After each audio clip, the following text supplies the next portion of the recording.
我们再等爸爸一小会儿好吗，提耶？好，我的名字是提耶，金提耶。爸爸说他是来自塔洛西姆帝国的超强圣骑士。我只希望爸爸能快点回来。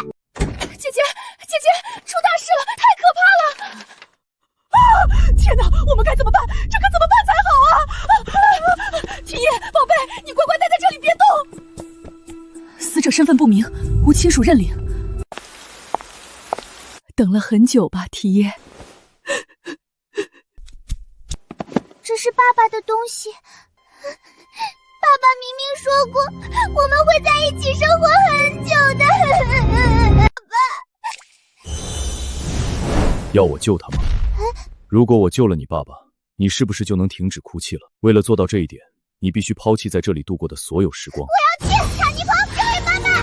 提耶一定会再次见到妈妈。在塔洛奇姆帝国，和平的日子被突如其来的异变打破。某一天，名为魔石的晶体开始在世界各地破土而出，这些晶体周围不断撕裂出空间缝隙，魔兽从裂缝中涌现，疯狂袭击人类的定居点和城市中心。战火蔓延，城市在烈焰中颤抖，平民在绝望中奔逃。帝国的骑士团与中央军陷入苦战，仅凭他们的力量，根本无法应对数量庞大的魔石与魔兽。这个世界比以往任何时候都更渴望强大的雇佣兵出现。一名年轻的雇佣兵剧烈地喘息着，鲜血顺着他的脸颊滑落。他死死盯着前方，三只独眼巨龙，仅仅是三只怪物，就让40人的雇佣兵团全军覆没。四周满是同伴的尸体，残存的生还者在巨兽的阴影下瑟瑟发抖。雇佣兵咬紧牙关咒骂着，泪水混杂着血水，模糊了视线。早知道会是这种结局，当初就该好好和母亲道别。其中一只巨龙猛然张开血盆大口，带着令人胆寒的咆哮俯冲而下，腥臭的气息扑面而来。雇佣兵绝望地闭上眼睛，等待死亡降临。就在这时，一个冰冷而沉稳的声音在他耳边响起：想活命的话，就把头抬正。雇佣兵猛地睁开双眼，满脸惊愕地看向前方，一道寒光划破长空，巨大的弯刀精准地切开了巨龙的咽喉，鲜血如泉涌般喷溅而出，巨兽发出凄厉的哀鸣，沉重的躯体轰然倒地。一名身手矫健的男人稳稳落地，他反手握住短刀，目光扫过剩下的2只怪物，嘴角勾起一抹自信的弧度。才3只，这简直轻而易举。瓦尔退后，另一名身材魁梧的男人走上前来，他肩扛重锤，神情肃穆地看向战场。这次我要让太一好好看看我真正的实力。持刀的男人不屑地反驳道：你在胡说什么？我看你拿着那把笨重的锤子显摆，已经不下100次了。他一边灵活地躲避巨龙的攻击，一边继续嘲讽道：长得那么大块头，只会挡住我的视线，快滚开，别在这里碍事。男人挥动重锤，猛地砸向巨龙的头颅，发出一声沉闷的巨响。他冷哼一声回应道：我早就说过你这副样子真是可悲。持刀男人侧身闪过巨龙的利爪，怒吼道：那只是你自以为是，你这个满脑子肌肉的白痴。两人在战场上你来我往，一边互相拌嘴，一边如同戏耍般压制着凶猛的巨兽。年轻的雇佣兵瘫坐在地上，满脸惊愕地看着这一幕，这到底是什么情况？那些恐怖的独眼巨龙在他们面前竟然像玩具一样被随意摆弄，这些人到底是谁？一名老者悄然走到他身边，关切地问道：年轻人，你还好吗？让我看看你的伤口。老者拿出一瓶药水，无奈地叹了口气：说实话，如果他们再这样打下去，团长一定会大发雷霆的。年轻的雇佣兵愣住了，团长？难道他们也是某个雇佣兵团的成员吗？住手！一声稚嫩却响亮的尖叫划破战场，女孩猛地冲到2人中间，太一气鼓鼓地喊道：你们明明答应过不再吵架的，如果再这样，太一要把你们全部踢出佣兵团。他双手叉腰，大眼睛里满是认真。照你们这种速度，我们什么时候才能凑齐20个成员啊？原本威风凛凛的2人顿时僵住了。踢出佣兵团？太一，你不是认真的吧？太一重重地咳嗽了一声，这里还有伤员呢，你们怎么能只顾着互相吵架，什么都不做？2只巨龙的尸体横在地上，战场上一片寂静。哎呀，团长，关于开除这种话，还是请您手下留情吧。太一兴奋地跳了起来，今天获得做得好贴纸的人是诺迪克斯爷爷。诺迪克斯呵呵笑了起来，摸着胡须回应道：哎呀，这可真是荣幸。年轻的雇佣兵彻底陷入了混乱，他看着眼前这荒诞的一幕，结结巴巴地喊道：不，等等，这到底是怎么回事？为什么这种地方会出现一个小女孩？这里可是魔石爆发的现场啊！就在这时，原本倒地的巨龙猛然睁开紫色的树瞳，发出一声震天动地的嘶吼。他张开布满粘液的巨口，阴影瞬间笼罩了太一幼小的身影。年轻的雇佣兵惊恐地瞪大双眼，声嘶力竭地怒吼道：快跑！看吧，这就是带小孩子来这种地方的后果。太一却静静地站在原地，甚至没有回头看那个，就是因为你们2个一直浪费时间吵架，才会变成这样。大地剧烈震颤，无数白骨手臂破土而出，它们带着忧虑的火焰，死死缠绕住巨龙庞大的躯体，将其拖入深渊般的裂缝。年轻的雇佣兵惊恐地张大嘴巴，脑海中闪过一个传闻中的名字，那是一个在成立短短2个月内就登顶全大陆第1的传奇佣兵团。他们拥有100%的魔石共鸣率，所到之处异变皆被平息。巨龙在白骨的撕扯下发出最后的哀鸣，彻底消失在尘土之中。战场重归寂静，一个白色的骷髅头在地上滚了几圈。提提弯下腰，伸手捡起骷髅头，他长舒了一口气，说道：“呼，多亏了这些骨头朋友，不然刚才的情况真的会变得很糟糕。”在魔石肆虐的世界里，这支突然崛起的佣兵团被称为死灵法师王，他们的出现如同彗星般耀眼，却始终笼罩在重重迷雾之中，没人知道那位传说中的大法师究竟是谁。提提抱着骷髅头走到年轻雇佣兵面前，弯下腰凑近他问道：“大叔，你好呀。”提提伸出2根手指，认真的说道：“大叔，现在你有2个选择，你可以选一个。第一，忘掉在这里看到的一切，然后乖乖回家。”年轻雇佣兵看着他，这简直太荒谬了，这一切真的？太医低下头看着怀里的骷髅头，语气变得有些低沉：“失去了朋友，你一定很难过吧？对不起。”太医也无能为力。我的骨头朋友说，这就是生活。接着太医猛地抬起头，眼睛里重新闪烁起光芒。第2个选择，加入太医的佣兵团阿加伯特。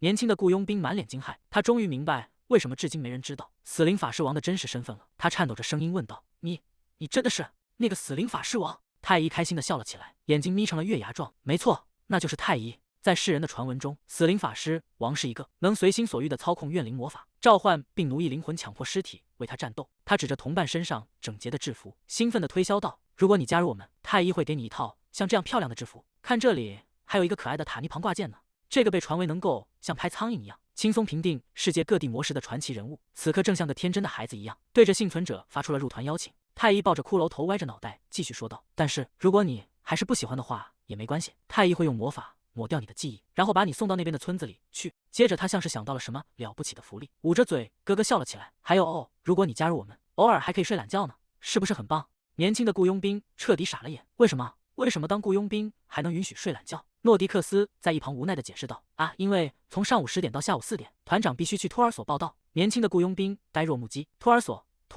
这个让整个帝国闻风丧胆的死灵法师王，竟然真的只是一个年幼的小女孩，一个看起来顶多只有5岁，还要按时去托儿所的小孩子。为了弄清楚这一切究竟是怎么发生的，故事必须回到2个月前。在韩国首尔中路区，夏日的蝉鸣声此起彼伏，回荡在林立的高楼大厦与繁忙的街道之间。远离喧嚣的居民区里，阳光洒在错落有致的屋顶上，空气中透着一丝慵懒的燥热。一位慈祥的老奶奶正拿着扇子，轻轻为身边的孩子扇着风。她笑眯眯地问道：“哦，金太医，现在感觉凉快一点了吗？”太医舒舒服服地躺在凉席上，感受着阵阵微风，开心地张开小嘴笑了起来。谢谢107号房的奶奶。老妇人摇着扇子，看着身边的孩子问道：“太医的爸爸怎么还没从106号房回来呢？我们要不要再等他一会儿？”太医躺在席子上，大声回应道：“时间已经过去了10个夜晚，日历上的日期被一天天划去。太医的爸爸始终没有回家。旁边的画册上涂满了稚嫩的笔记，写着希望爸爸快点回来的愿望。太医的全名是金太医，在他的记忆里，爸爸总是戴着鸭舌帽，亲昵地将他抱在怀中。爸爸曾告诉太医，他是来自塔洛奇姆帝国的超强神圣骑士，每天都在那里惩治邪恶的怪物和坏人，直到3岁为止。太医都对这些话深信不疑。但现在太医已经4岁了，这个年纪已经足够明白很多事情。如果爸爸真的是那种受人爱戴的最强神圣骑士，家里肯定会非常有钱。可现实是自家的房子很破旧，爸爸甚至在节假日也要去工作。为什么太医的爸爸每天都要工作啊？另一人啧啧感叹道：“因为他做的那些活儿根本赚不到什么钱。”哎呀，你怎么能在孩子面前说这种话？太医含着勺子心想，原来这就是爸爸不能给他买新贴纸书的原因。幼儿园的小伙伴们在假期里都会跟着爸爸妈妈去游乐场或者海边玩耍，他们向太医展示着各种可爱的纪念品和照片。太医和爸爸从来没有去过那些地方，他总是独自待在游乐场的一角，看着其他孩子嬉闹。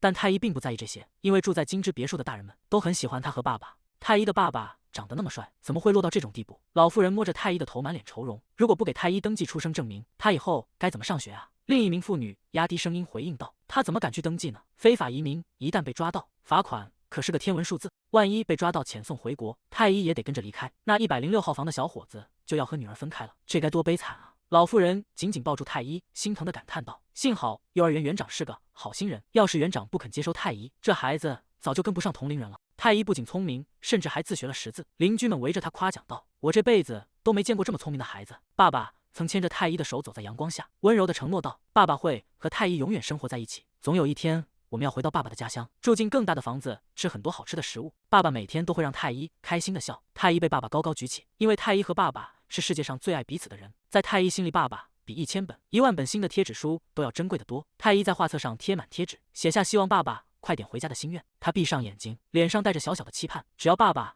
能快点回来就好。房门突然被猛地推开，一名年轻女子神色慌张地冲了进来，大声喊道：“姐姐，姐姐，出大事了！”老妇人被吓了一跳。哎呀，你吓死我了！到底又怎么了？要是没什么特别的事，看我怎么收拾你！总是这么大惊小怪，把孩子都吓到了。年轻女子颤抖着递出一张纸，老妇人疑惑地接过，只看了一眼，脸色瞬间变得惨白，整个人僵在原地，眼中充满了惊恐。这可怎么办啊？天哪，到底该怎么办才好？她慌乱地站起身，叮嘱太医道：“太医，你乖乖待在这里别动，我们马上就回来。”大人们急匆匆地跑出门外，只留下太医一个人站在空荡荡的房间里。太医伸出小手，指尖颤抖着触碰到那张冰冷的纸页，将它拿了起来。太医一个字一个字地读着：葬礼关于行动，死者金英秀。太医跪坐在木地板上，紧紧攥着那张薄薄的纸。爸爸一定会回来的，因为他答应过太医永远不会离开。可是太医看着纸上那个刺眼的词语，死者，在他的认知里，死者就意味着已经不在人世的人，为什么心里会这么不安呢？大雨倾盆而下，细密的雨丝笼罩了整座城市。老妇人浑身湿透的走在雨中，怀里紧紧抱着一个沉重的白色方盒。回到家，老妇人将盒子轻轻放在桌上。等了很久吧，太医？老妇人摸了摸他的头，叹息着说道：“今晚也和奶奶一起睡吧。”老妇人一把将太医搂进怀里，泪水夺眶而出。哦哟，我可怜的孩子！天哪！太医靠在老妇人肩头，眼神空洞地望着前方。他觉得这一切都很奇怪，明明已经用了最喜欢的贴纸，可爸爸还是没有回来。爸爸真的丢下太医了吗？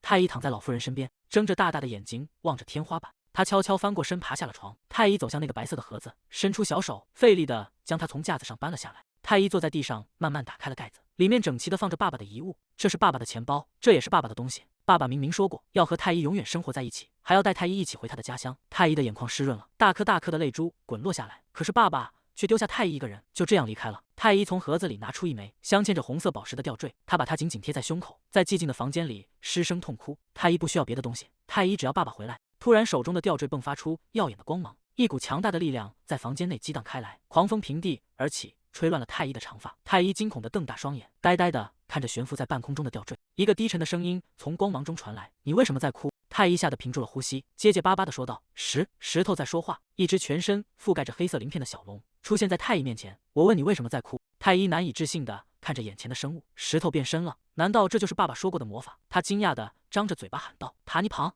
小黑龙拍打着黑色的翅膀，他环视了一圈寂静的房间。啊，我明白了，那个男人死了，对吧？听到这个字眼，太医再次崩溃大哭：“爸爸，他丢下太医一个人走了！”哇呀呀！他飞到太医身边，用额头轻轻碰了下他的额头。“要我让他复活吗？”太医的哭声戛然而止，他抽噎着抬起头，泪眼朦胧地看着近在咫尺的小黑龙。哎，小黑龙凑近太医的脸庞：“我是说你的爸爸，如果我让他活过来，你能不能别再哭了？”小黑龙拍打着翅膀，悬浮在半空。为了做到这一点，你必须抛弃在这里度过的所有时光，然后离开你所熟悉的风景，这里的人们，还有这个房间里的一切，都将不复存在。太医并不太明白小黑在说什么。小黑龙注视着他说道：“如果你愿意，我会带你回到你出生的地方，回到你原本应该在的地方。我会把你送回那个男人还活着的地方。”对太医来说，世界上最珍贵的东西就是爸爸。他用力擦干眼角的泪水，眼神变得坚定起来。太医伸出双手，大声喊道：“我去救救爸爸！”小黑耀眼的光芒瞬间爆发，将太医小小的身影完全包裹。无数光点在房间内飞舞盘旋，他一定会再次见到爸爸。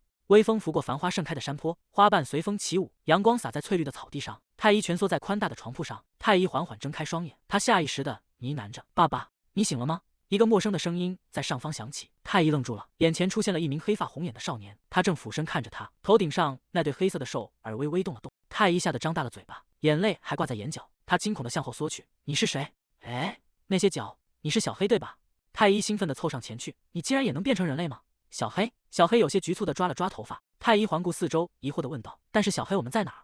这里看起来一点也不像中路区。”小黑平静地回答道：“因为你说过想见你的父亲，所以我们来到了这里。”太医猛地睁大眼睛，呼吸一滞：“我们到了。”小黑点了点头：“是的，这里是你父亲的故乡。”太医呆呆地望着前方，爸爸的家乡塔洛奇姆真是个美丽的地方，这里比那里大得多，空气也非常清新，甚至在魔力石出现之前，那里更加迷人。小黑的声音再次响起，带着一丝沉重：“即使是我，也没办法让你的父亲起死回生。”太医愣住了，不知所措地问道：“什么？”小黑看着太医，继续说道：“所以，我带你回到了过去，回到了你出生前的7年。”太医彻底陷入了混乱，什么意思？太医还没出生，可是太医现在就在这里啊！他惊恐地张大嘴巴，整个人僵在了原地。回到过去，意味着回到了爸爸的昨天、前天，3岁的太医和2岁的太医之前，我们穿越了时空。太医恍然大悟地感叹道：“我明白了，这就是传说中的木偶兽使用的魔法。小黑真的太了不起了。”小黑听到这个称呼，额角跳起青筋。小黑，他叹了口气，继续解释道：“总之，为了达成这个目的，我已经将力量用到了极限。为了跨越这么长的时间，我不得不干扰维度的秩序。但因为你睡着了，我必须先为你弄个睡觉的地方。”小黑说到一半停了下来，看着太医那副似懂非懂的表情，有些无奈的自言自语：“我到底在说什么啊？”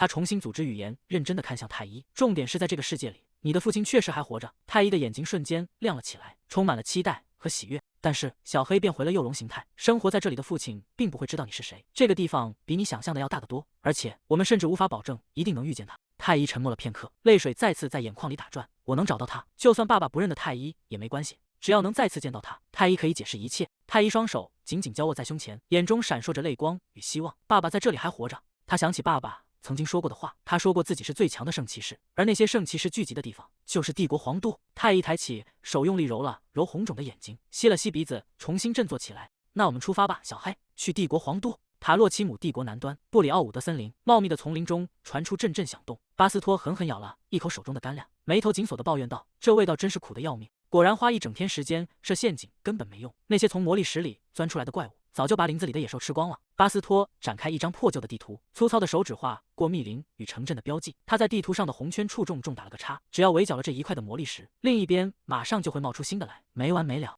自从魔力石出现后，怪物就像决堤的洪水一样不断涌出，摧毁了村庄，撕碎了宁静。巴斯托低垂着眼帘，眼神中透出一股疲惫与狠戾。昨天我真的以为自己要死在那儿了。脑海中闪过那些狰狞怪物的身影，它们扇动着扭曲的翅膀，在破碎的废墟上嘶吼，那是几乎令人窒息的绝望。巴斯托挥舞着沉重的铁锤，迎头痛击，鲜血四溅。结果我还是活了下来。他长叹一口气，这一切都毫无意义。巴斯托收起地图，决定放弃狩猎，该回黄兜了。就在他准备离开时，远处的灌木丛突然传来一阵清脆的响动。巴斯托瞬间警觉，难道有猎物掉进陷阱了？他握紧巨大的铁锤，眼神变得凌厉，一步步向声音来源逼近。与此同时，太一正扶着树干大口喘气，汗水浸透了他的额发。这下糟了，为什么才走了这么远？他回头望去，出发点的小山坡竟然还在视线范围内。太一看着远方，心想，如果自己有翅膀，就能嗖的一下飞到黄兜了。他转过头，笑眯眯地看向正在低空盘旋的小黑，说道：“小黑，你知道的吧？”小黑拍打着翅膀，没好气地回应道：“我带不动你，别想赖在我身上。”太一大吃一惊，心想他竟然完全看穿了自己的心思。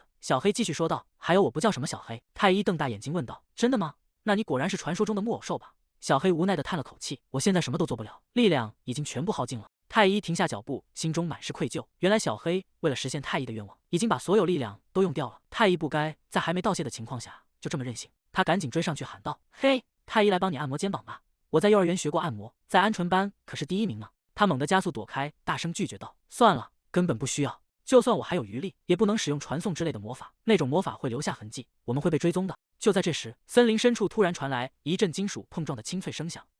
小黑！太一惊叫着扑向地面，原本飞在空中的小黑消失了，取而代之的是一枚静静躺在草丛里的红色宝石吊坠，它变回石头了。太一小心翼翼地捧起吊坠，没错，小黑是传说中的木偶兽，他一定是回到了自己的木偶球里休息去了。别担心，小黑，太一一定会到达黄兜的，你就安心的睡吧。他郑重地将吊坠塞进粉色双肩包的侧袋里，相信太一吧。太一迈开小短腿，斗志昂扬地在森林里奔跑起来。嘿咻嘿咻！突然，脚下的触感变得有些奇怪，还没等太一反应过来，地面上隐藏的绳索猛地收紧，一股巨大的力量将他整个人掀翻在地。就在这时，下方的阴影中亮起了一双琥珀色的眼睛，透着冰冷的杀气。巴斯托拨开挡在面前的枝叶，从黑暗中缓缓走近。太一惊恐地瞪大了眼睛，身体被粗糙的网兜瞬间裹挟，整个人腾空而起。巴斯托扛着巨大的铁锤，眼神在阴影中透着令人胆寒的凶光。太一倒挂在网兜里，吓得打了个响亮的饱嗝。太一紧闭双眼，扯开嗓子嚎啕大哭起来。太一死定了，小黑！太一努力挤出笑容说道：“我没事。”太一真的没事，所以请不要哭了好吗？他不断地打着嗝。巴斯托愣在原地，完全无法理解眼前的状况。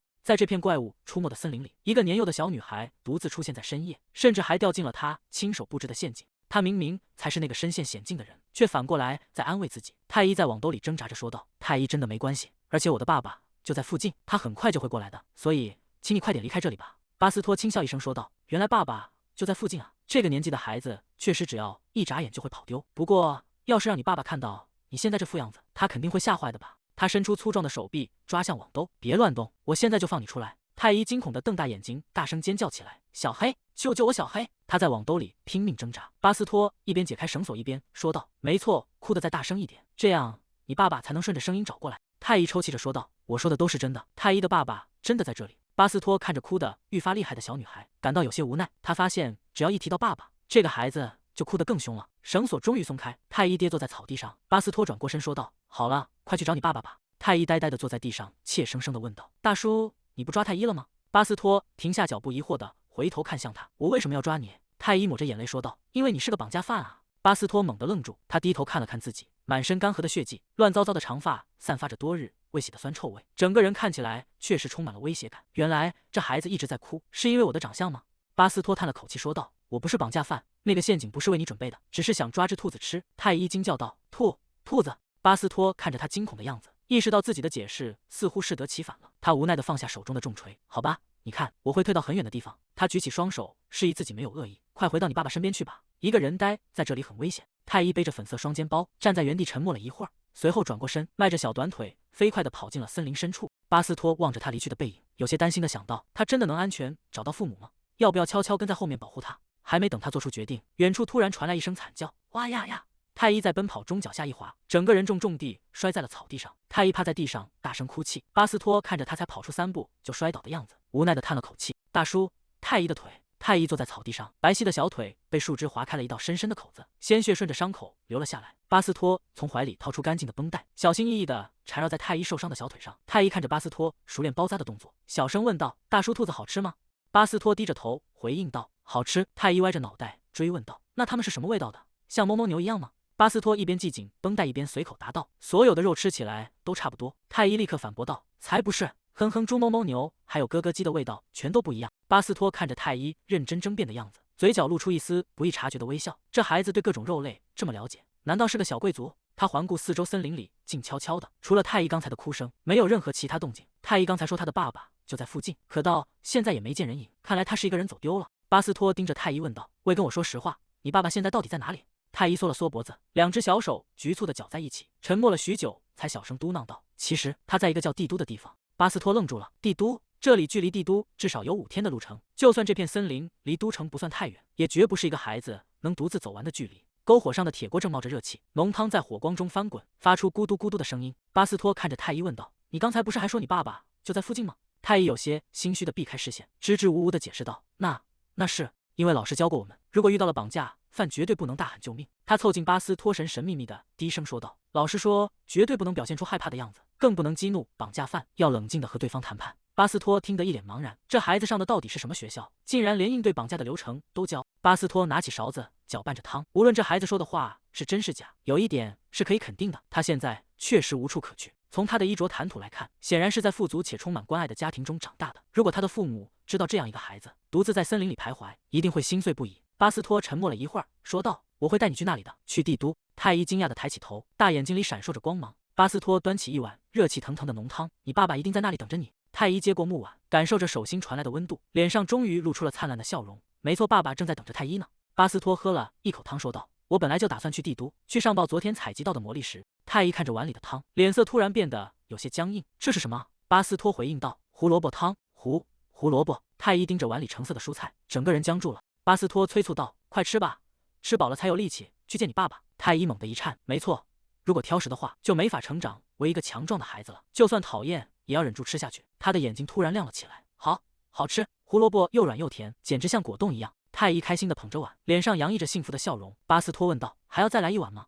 太医兴奋地递出空碗：“要。”碗底似乎刻着字，太医仔细辨认着那些模糊的痕迹：“爸爸，我爱你。”我怎么能读懂这些字？这根本不是我学过的文字，而且仔细想想，大叔说的也不是我熟悉的语言，可我竟然能听懂他在说什么。这一定是小黑的力量，小黑果然最厉害了。太医紧紧抱住双肩包，如果小黑也能和太医一起吃饭，他一定会变得更强壮吧。好想快点见到他们，爸爸还有小黑。夜色渐深，森林里只剩下篝火燃烧的噼啪声。巴斯托坐在火堆旁，沉默地守护着熟睡的孩子。等到了帝都，就能见到爸爸了。太医蜷缩在巴斯托宽大的斗篷边，呼吸均匀而香甜。清晨的阳光穿透树梢，巴斯托背起行囊，怀里抱着还没睡醒的太医，大步向森林外走去。太医开心地举起手中的虫子：“我们要一起吃很多好吃的，大家都要一起变成强壮的孩子。”他捧起木碗，大口喝着汤，心里默默想着，一定要告诉爸爸，太医这一路上真的非常努力。4天后，帝都第1道城门前，白鸽在晴朗的天空中盘旋，宏伟的白色城墙与繁华的街道在阳光下延伸。巴斯托抱着太医站在城门口，难以置信地问道：“你说不能进城是什么意思？怎么突然说这种话？”守卫低头核对着手中的名册，冷淡地回应道：“就是你听到的意思。雇佣兵巴斯托的身份编号已经被注销了，所以我们不能放你进去。”巴斯托的眼神瞬间变得锐利，他咬紧牙关，愤怒在胸中翻涌。守卫毫不退让地呵斥道：“快滚回去！”太医被这突如其来的变故吓到了，他紧紧抱着粉色双肩包，缩在巴斯托怀里，不安地看着眼前争执的两人。第1道关口外的门户旅店传出一声闷响，旅店招牌在剧烈的震动中摇晃不止。巴斯托愤怒地咒骂着，他紧握双拳，指关节因为用力而微微颤抖。卡尔，一定是那个混蛋在背后搞鬼。旅店老板娘端着水盆走过来，大声呵斥道：“巴斯托，你是想把我的旅店拆了吗？把你的力气留到别处去用吧。”他低头看向躲在身边的太医，语气变得心疼起来。天哪，看看这满脸的污垢，你是怎么把这孩子搞成这样的？小宝贝别紧绷着脸，你这样让老婆子我很不好下手。太医疼的缩起肩膀，小声抗辩道：“可是真的很疼。”老板娘继续手上的动作说道：“别像个爱哭鬼一样。”太医任由老板娘揉搓着脸蛋，心里默默想着：奶奶们总是说一点都不疼，明明就很疼。不过我并不讨厌这样。旅店老板拄着拐杖走下楼梯，问道：“是真的吗？他们真的说你的雇佣兵身份被吊销了？”巴斯托猛地按住额头，咬牙切齿的低声吼道：“卡尔那个混蛋，绝对是贿赂了圣骑士才把我赶出来的。要不是因为他2周前还完全正常的身份证明，绝不可能突然失效。”他猛地倾身向前，魁梧的身躯投下巨大的阴影，死死盯着眼前的办事员，问道：“你知道这段时间我去了哪里，又做了什么吗？”办事员被吓得浑身一颤，整个人僵在座位上。布里奥伍德郊外的那3块魔石，一直是帝国的眼中钉。我刚刚攻克了其中1块，现在是特意回来汇报战果的。我征服了布里奥伍德3魔石之一，我是来领赏的。办事员看着地图，突然发出一声冷笑，果然和传闻中一模一样。他抬起头，脸上露出阴险的笑容，说道：“听好了，布里奥伍德的小魔石已经有人汇报过了，死犬佣兵团早就完美的清理了那里。”巴斯托的瞳孔骤然收缩。死犬？我听说有个无名小卒一直跟在死犬佣兵团团长身后，试图窃取人家的功劳。原来那个人就是你呀，巴斯托！办事员猛地拍案而起。你不仅厚颜无耻的偷窃他人的成就，竟然还敢欺骗圣骑士团！如果你不想被强行拖出去，就立刻给我安静的滚开！巴斯托紧咬牙关。卡尔！他脑海中浮现出卡尔那张阴险的脸。巴斯托，我的朋友，我不是告诉过你不用担心吗？我卡尔会负责处理好一切，甚至包括你家人的安全。巴斯托发出一声低沉的怒吼。你这个混蛋，直到最后都在算计我！他浑身散发出令人胆寒的杀气，周围的办事员和路人被这股威压震慑，吓得脸色惨白，纷纷向后退缩。就在巴斯托即将失控的时刻，一只稚嫩的小手轻贴在了他的脸上。太医仰起头，担忧的轻声唤道：“大叔，大叔，你还好吗？”巴斯托低头看向怀里的女孩，眼中的怒火瞬间熄灭了。大叔现在的表情好可怕，可是不知道为什么，他看起来又好悲伤。巴斯托深深地叹了一口气，紧绷的肩膀垮了下来。对不起，太医，我们要去帝都的话，可能还要花上很长一段时间。太医露出灿烂的笑容，用力点了点头，回应道：“没关系的。”巴斯托背起沉重的行囊，带着太医转身离开办事处，身后传来那些人刻薄的窃窃私语。真是个疯子，刚才那副样子简直像是要杀人一样。死犬佣兵团的团长为什么要留这种人在身边？首先得先找个能落脚的地方住一阵子，他必须弄清楚到底发生了什么，然后想办法进入帝都。巴斯托烦躁地抓着头发，说到底封锁帝都并禁止平民进入，这种事真的合理吗？帝都城墙外挤满了因魔石而失去家园的难民，那些贵族和皇帝陛下到底在做什么？旅店老板猛地拍在柜台上，打断道：“够了，巴斯托！”老板娘正开心地揉着太医洗干净的小脸蛋，说道：“哦，现在整个人都闪闪发亮的，真是个可爱的小家伙。”太医发出咯咯的笑声。老板看着巴斯托，继续说道：“好不容易安静了一阵子，你为什么又要开始惹麻烦？为了不惹祸上身，你必须控制好自己的脾气。”巴斯托低着头：“我只是觉得太挫败了，外面的人正在不断死去。”太医捧着水杯，偷偷观察着巴斯托。大叔又露出那种悲伤的表情了。老板叹了口气，语气缓和了下来：“你又在想念家乡了吧？对于班安拉村发生的事，我也感到很遗憾。”太医听到那个名字，整个人猛地僵住。班安！太医突然兴奋地跳了起来。香蕉，就是那个地方。老板愣了一下，重复道：“香蕉？你是说班安拉村吗？”太医用力点头：“对，香蕉村。为什么？为什么我现在才想起这件事？香蕉村，那是大叔的家乡吗？”巴斯托迟疑地回应道：“是的，但是为什么问这个？”太医惊讶地张大了嘴巴，心脏砰砰乱跳。原来太医认识大叔。记忆的碎片在太医脑海中浮现。父亲抱着年幼的太医问道：“宝贝，你知道爸爸其实有20个部下吗？”太医咬着吸管，歪着头回应道：“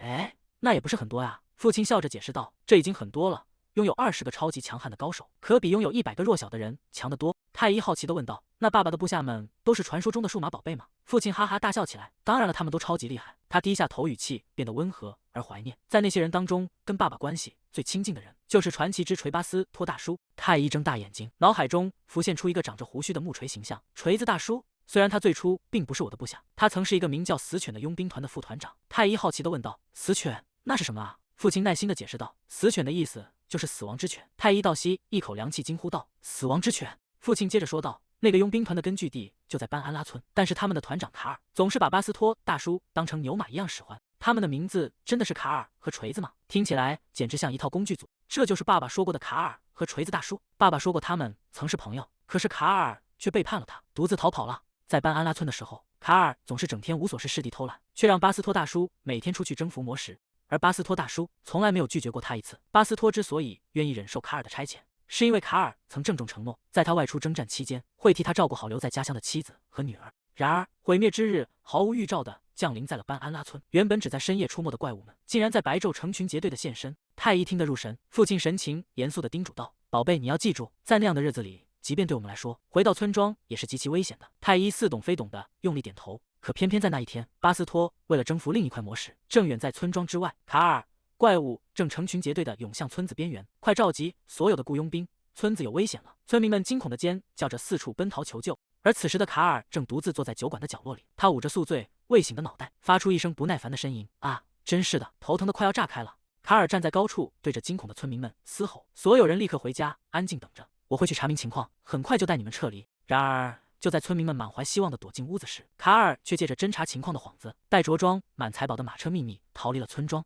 村民们一直在苦苦等待卡尔回来救命，可他们等来的只有怪物的利爪，所有人都在那场屠杀中丧生了。当巴斯托终于赶回村子时，迎接他的只有满地的废墟和冰冷的尸体。他跪在血泊中，紧紧抱着已经失去呼吸的妻女，发出了撕心裂肺的哀嚎。整个村庄再也没有一个活人。太医听得眼眶通红，忍不住发出一声惊呼：“哦不！”在那之后，巴斯托退出了死犬佣兵团。可邪恶的卡尔并没有就此罢休，仅仅因为巴斯托不再听命于他，卡尔竟然贿赂了圣骑士，注销了巴斯托的身份证明。他真的很坏，对吧？爸爸说的一点都没错，卡尔那个坏蛋真的抹掉了让大叔通行的身份证明。那时候，孤身一人的巴斯托大叔遇到了爸爸，而爸爸当时可是排名第1的玩家。父亲为巴斯托制作了一份全新的身份证明，并真诚地邀请他同行，因为爸爸一眼就能看出来，巴斯托大叔是一个既强大又善良的人。太医猛地睁大眼睛，心脏因为激动而砰砰乱跳。没错，我全都记起来了，我必须快点找到爸爸，因为只有爸爸才能帮到巴斯托大叔。太医拖着下巴陷入了沉思，难道为了找爸爸一定要去帝都吗？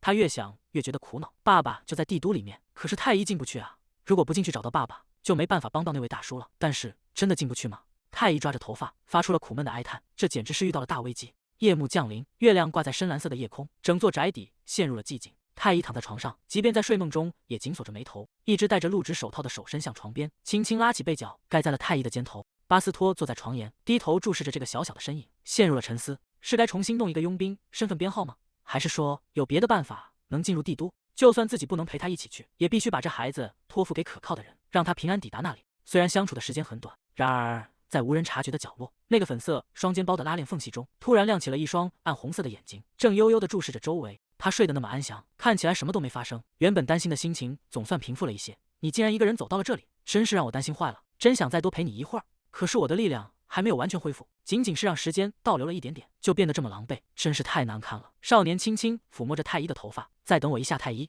清晨的阳光穿过窗棂，洒在整洁的房间里，窗外的鸟鸣声此起彼伏。哎呀，巴斯托大叔去哪儿了？太医揉着惺忪的睡眼，摇摇晃晃地走下木质楼梯。老妇人微笑着迎上前说道：“他今天一大早就出门了，你一定觉得很无聊吧？要不要和老婆子我一起去集市转转？”太医开心地举起双手，欢呼道：“好呀！”集市上人声鼎沸，叫卖声此起彼伏，摊位上摆满了新鲜的水果和各种货物。嘿，快让开！一名路人粗鲁地推开挡在路中间的身影。太医停下脚步，看着路边那些衣衫褴褛的人们。老妇人牵着太医的手，深深地叹了口气，说道：“最近因为那些新出现的魔石，情况变得越来越糟糕了，到处都是失去家园的难民。听说帝都那边封锁得很严，根本没有足够的人手来处理这些围困的情况。真的和巴斯托大叔说的一样，除了帝都里那些有钱人，大家都在过着这样的生活。”太医紧紧攥着小拳头，目不转睛地盯着前方。集市的喧闹声中，突然爆发出一阵刺耳的怒吼：“你这个疯女人！”一个身材壮硕的男人满脸通红，竟敢把手伸向我的钱包！你知道我是谁吗？被指责的女人惊恐地后退，大声辩解道：“你在胡说什么？我只是路过的时候不小心撞到了你，为什么要碰你的钱包？”男人根本不听解释，猛地挥起粗壮的手臂，重重的一记耳光扇在女人脸上。太医被这一幕吓得捂住了嘴巴，大眼睛里充满了惊恐。他不该打他的，那是住在203室的那位女士。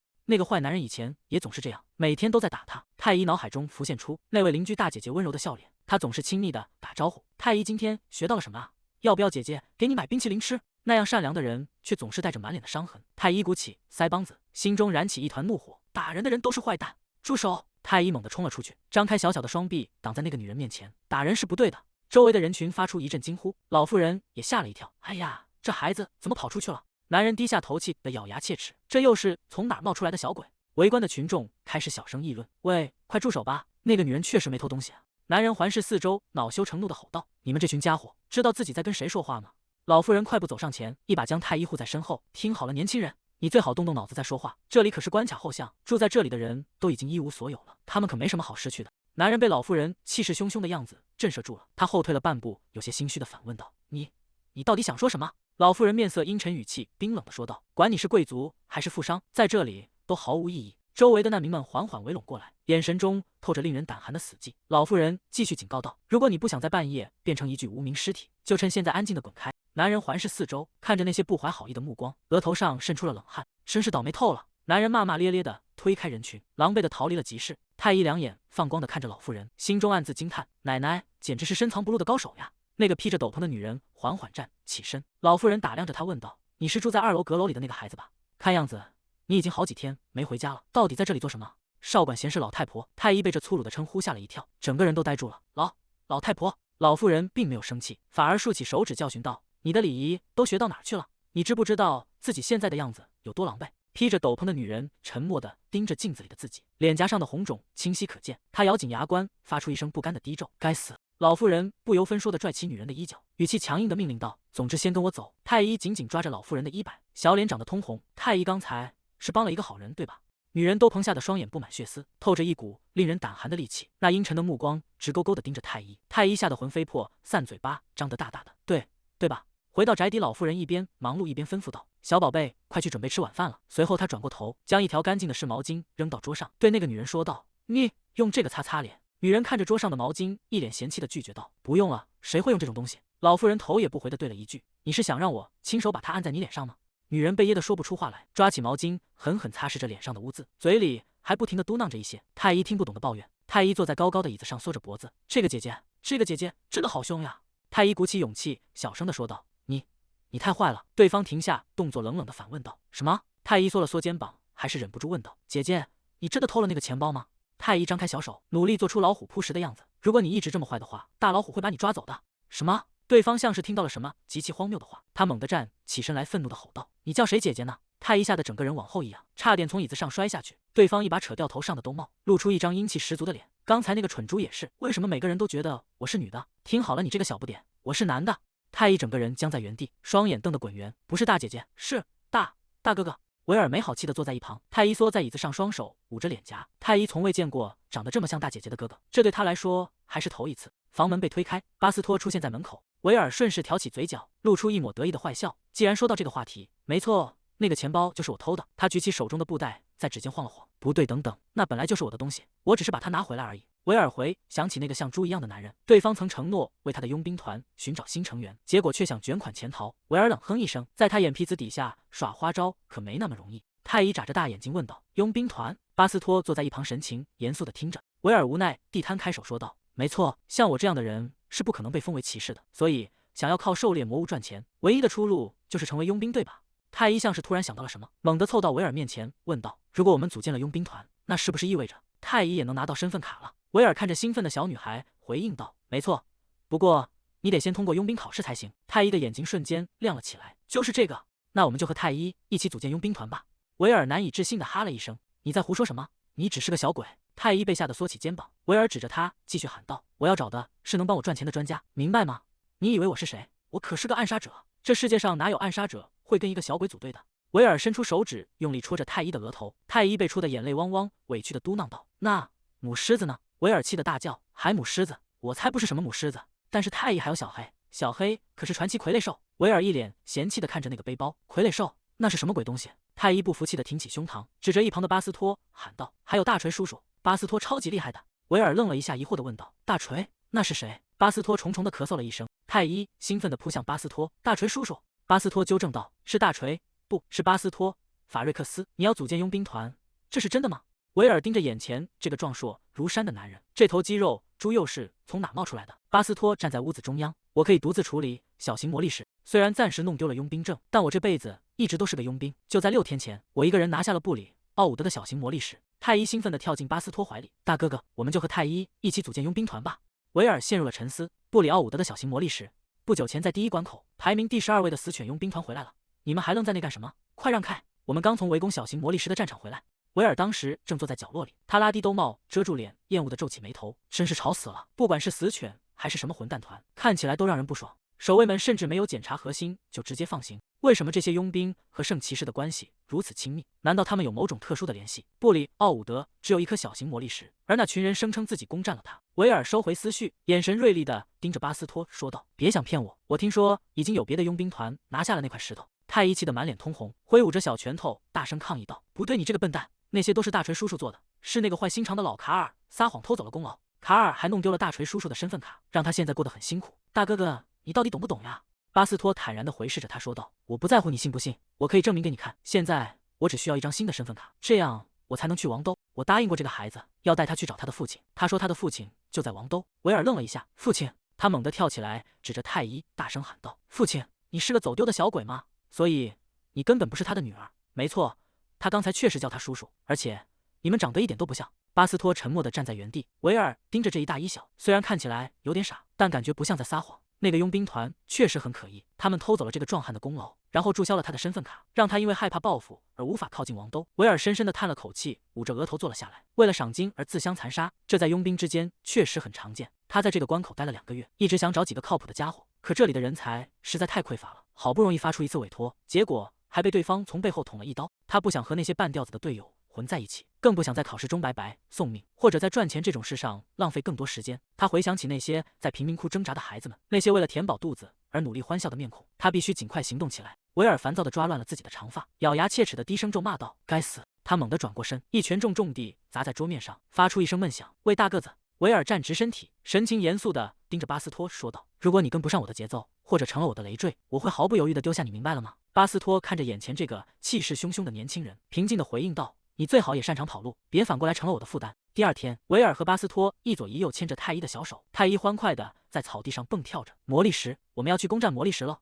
维尔一脸嫌弃：“为什么我也要牵着他？我们现在是一个团队了。大锤叔叔超级强，漂亮的大哥哥也很强。”维尔低头看着这个干劲十足的小女孩，心中满是疑惑，她到底在兴奋什么？还有小黑，小黑可是传奇傀儡兽，还有太医也很厉害。太医以前在幼儿园的跑步比赛里可是第1名，不管是捉迷藏还是抓人游戏，只要太医当鬼，谁都跑不掉。他闭上眼睛，一脸陶醉地想象着未来的冒险。太医会帮你们把所有的怪物都抓起来。太医挥了挥树枝，大哥哥别担心，叔叔也别担心，太医可是超级强的。巴斯托伸出手，轻轻按在太医的肩膀上。太医，你不需要去狩猎任何怪物。太医愣住了，他呆呆地仰起头，嘴巴微张。此时的太医还无法理解这句话背后的含义。巴斯托直起身子，对付怪物可不是小孩子的游戏。你最害怕的东西是什么？太医缩了缩脖子，有些迟疑地回答道：“霸王龙。”巴斯托摇了摇头，语气沉重地说道：“我不知道那是什么，但怪物要比那可怕得多。不，他们比你想象的要恐怖10倍以上。”在森林的深处，伴随着一声震天动地的巨响，炽热的火光冲天而起，巨大的爆炸瞬间吞噬了周围的一切，碎石与火星四处飞溅。太医惊恐地瞪大了双眼，泪水在眼眶中打转，他死死抓着胸前的粉色双肩包：“叔叔，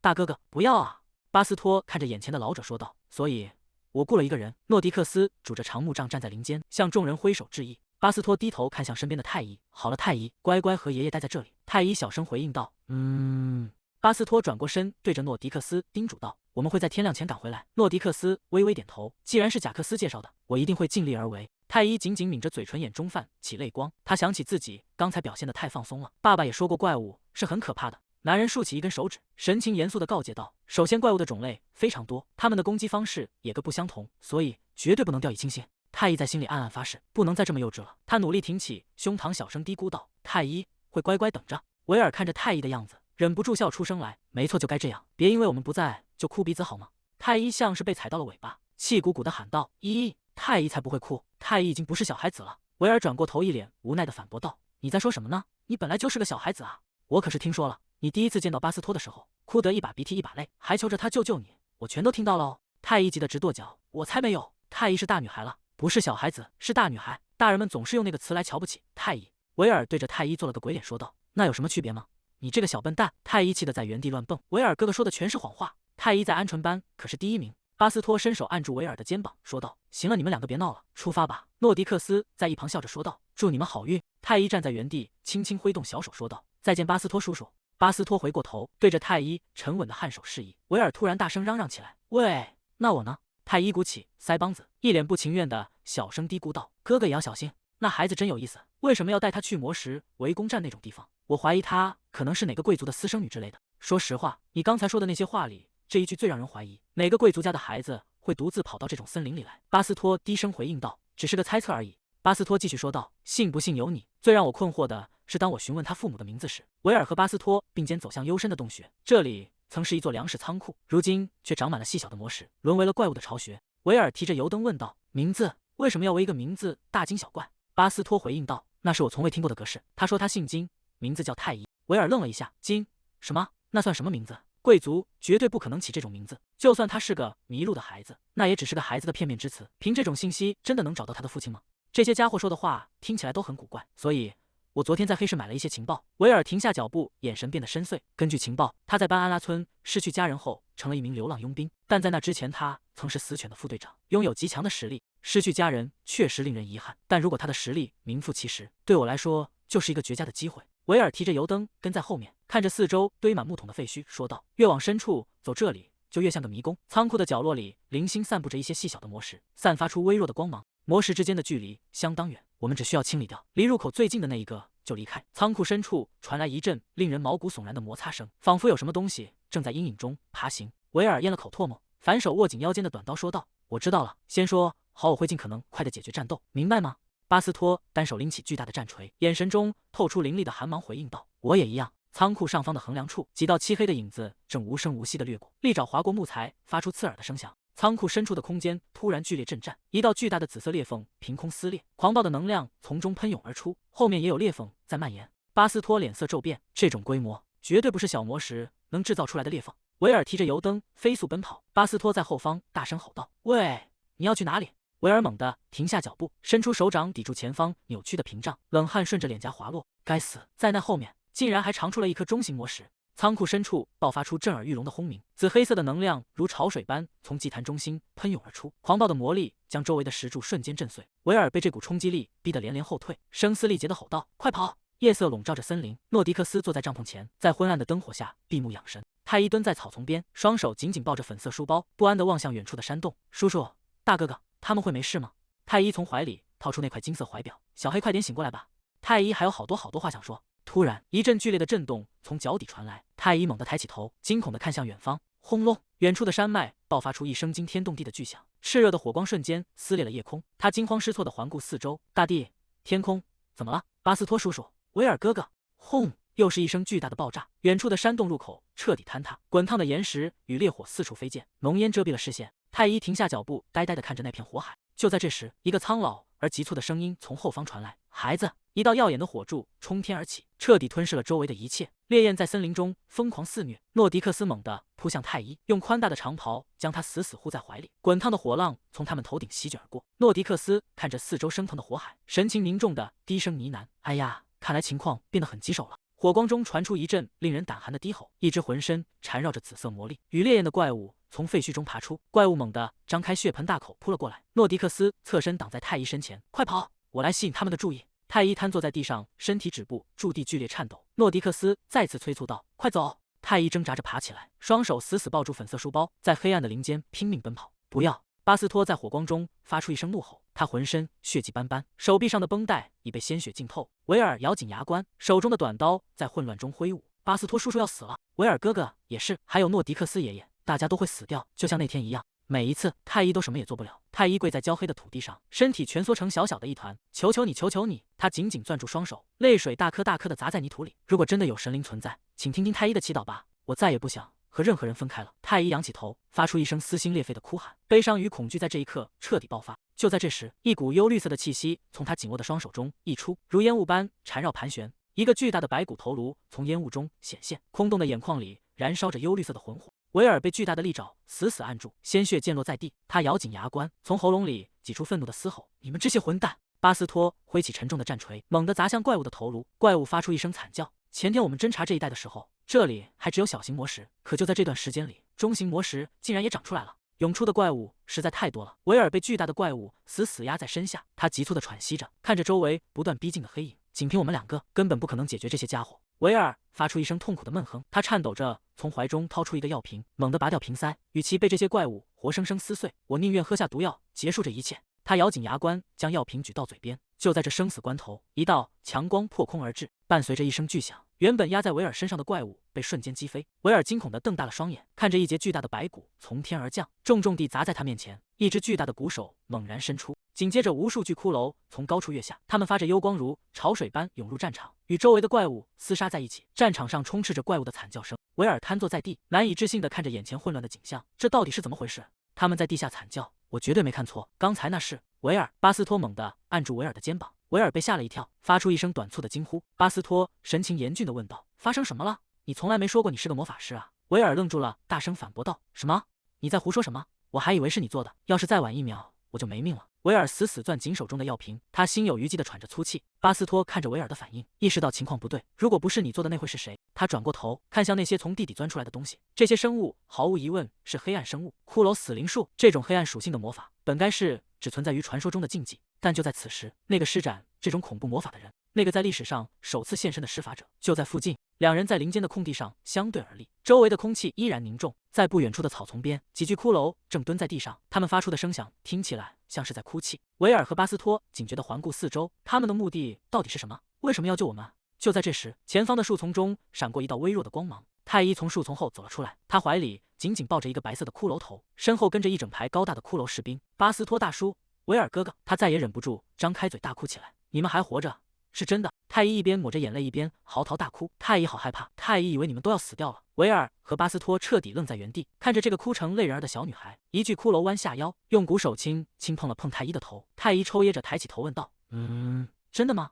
他吸了吸鼻子，断断续续地说道：“巴斯托大叔，诺迪克斯爷爷也往这边来了，他就在路上。”太好了！太医怀里的骷髅头突然动了动，发出了细微的声响。太医低下头，疑惑地应了一声，随后他像是被惹恼了，气呼呼地指着怀里的骷髅头喊道：“哎呀！你要倒霉了！你竟然在救维尔哥哥的时候说那种话，说巴斯托大叔和维尔哥哥差点就要变成第24号和第25号骨头朋友了，不许说这么过分的话！”周围的骷髅士兵们被吓得东倒西歪，骨架发出一阵乱响。太医怀里的骷髅头还在喋喋不休：“你居然说那是开玩笑！”只有听的人也觉得开心才叫玩笑，明白了吗？维尔和巴斯托被这荒诞的对话惊得目瞪口呆，两人张大嘴巴，发出一阵语无伦次的惊叫。森林的另一端，一截白骨手臂从泥土中钻出，指引着方向。太医兴奋地欢呼起来：“哇，真的是诺迪克斯爷爷！”太医开心地看向巴斯托说道：“就像骨头朋友们说的一样，对吧？”巴斯托神色复杂地回应道：“是啊，你说的对。”太医继续兴奋地解释道：“骨头朋友们都在地下，所以他们什么都知道。他们还说已经把那些逃跑的怪物全都解决掉了。”太医怀里的骷髅头突然又发出了声响：“你说什么？核心？”诺迪克斯停下脚步，神情凝重地看着太医和他怀里的骷髅头。诺迪克斯拄着拐杖走到维尔面前：“你们都没事吧？”维尔喘着粗气回应道：“是，目前还算安全。”诺迪克斯看着周围游荡的骷髅，神情复杂的低声自语：“那些骷髅难道是那个孩子做的吗？”巴斯托神色严峻地接过了话头：“如果我的判断没错，确实是那个孩子召唤了这些骷髅，而且他似乎还能听到他们说话，那是我们完全听不到的声音。但我第一次见到他的时候，他身上绝对没有任何这种能力的迹象。”太医突然停下动作，转过身大声喊道：“巴斯托大叔，骨头朋友们说魔物核心，我们需要那些核心才能通过佣兵测试，对不对？”巴斯托愣了一下，点头应道：“啊，没错。”太医开心地欢呼起来：“那我们走吧，骨头朋友们已经帮我们把核心全部收集好了。”在太医的指引下，众人来到了一处空地，一堆五颜六色的魔物核心正堆放在地上，散发着微弱的光芒。维尔看着眼前的景象，震惊得说不出话来。裂缝和魔石都消失了，这次清理行动竟然完成得如此彻底。巴斯托看着满地的战利品，所有的魔物核心都在这里了。太医欢呼着蹲下身子，把核心一个接一个塞进背包里，快把它们都装起来。诺迪克斯看着忙碌的小女孩，心中掀起了惊涛骇浪。她天生就拥有魔力，而且是极其强大的魔力。巴斯托和维尔站在一旁，神情复杂地注视着太医。诺迪克斯低声感叹道：“这种能力恐怕在他自己意识到之前就已经觉醒了。你真的很了不起，孩子。”太医停下动作，疑惑地歪着头：“太医有能力？”诺迪克斯拄着拐杖蹲下身子解释道：“是的，通常魔法师的能力要在10几岁时才会显现，有些人甚至一辈子都无法触及这种力量。但你在这个年纪就能做到这种程度。”维尔猛地冲到太医面前，激动地大喊道：“你太厉害了，小鬼！你简直就是最强的！”太医被夸得有些发懵：“最强？太医是最强的吗？”他像是突然想起了什么，眼睛猛地睁大，发出一声惊叫。太医脑海中浮现出父亲的身影，那个男人总是带着自信的笑容，展示着强壮的手臂肌肉。太医的爸爸洗刷了耻辱，他握紧小拳头，眼中闪烁着坚定的光芒。有其父必有其女。太医怀里的骷髅头也跟着张大嘴巴，发出一阵清脆的骨头撞击声，仿佛在为他的宣言呐喊助威。血浓于水吗？维尔皱起眉头问道：“怎么突然说起谚语来了？”太医背着粉色的小书包，有些局促地环顾四周，随后他凑近了一些，压低声音神秘地说道：“其实太医的爸爸超级强，他说他是世界上最强的人，是一位超级强大的圣骑士。”圣骑士！众人发出一阵惊呼。太医继续认真地说道：“我觉得太医的力量也是从爸爸那里继承来的。”巴斯托陷入了沉默。难怪一个孩子会独自出现在森林里。如果他说的都是真的，那么太医可能不仅仅是走丢了那么简单。在这个世界上，觉醒的力量分为两种：神圣之力与魔力。圣骑士通过剑刃引导神圣之力，而魔法师则觉醒魔力来施展各种魔法。这两种力量往往水火不容。如果一个圣骑士的孩子觉醒了魔力，那简直是闻所未闻的事情。太医正蹲在地上，好奇地看着滚落到脚边的白色骷髅头。你能听到吗？地板是不是很冷呀？维尔神情凝重地注视着太医。这种事并非完全没有先例，只是极其罕见，甚至只存在于传说之中，而且世俗的眼光对此非常刻薄。民间甚至流传着一种迷信，认为出生时拥有与父母相反力量的孩子会给周围的人带来毁灭和灾难。如果这小鬼的父亲真的是那位最强的圣骑士，那么在整个帝国中，只有一个家族符合这个身份，那是一个从未尝过败绩的贵族群体。他们始终如一地培养着拥有最纯净神圣之力的骑士们。卢米宁公爵家族。巴斯托与维尔对视一眼，两人陷入了长久的沉默。太医低着头，声音变得有些细微。其实太医本来不想说这些的。不久之前，太医还和爸爸住在一起，住在一个很小很温馨的房子里。维尔猛地一惊，追问答：“等等，很小的房子？你是说卢米宁家族的人住在那种地方？”太医用力点了点头，一边用手比划着，一边在空地上跑来跑去。房间只有这么大，厕所在最尽头冬天的时候超级冷，流出来的水都是冰凉冰凉的。但是太医很喜欢那里，虽然只有太医和爸爸两个人，但感觉就像有100个家人陪在身边一样暖和。太医的眼眶渐渐红了，泪水在眼眶里打转。可是后来爸爸离开了，所以太医就变成了一个人，在森林里和小黑在一起。太医低头看着手中的金色怀表，现在小黑正在睡觉，但是维尔拖着下巴陷入沉思。任谁都能看出来，那个白色的球状物是一个永久召唤物，那是魔法师通过魔力召唤出的实体。这孩子恐怕是在无意识中觉醒了力量，召唤出了永久召唤物，但他自己甚至都不知道那是什么。等小黑醒过来，他就会帮我找到爸爸。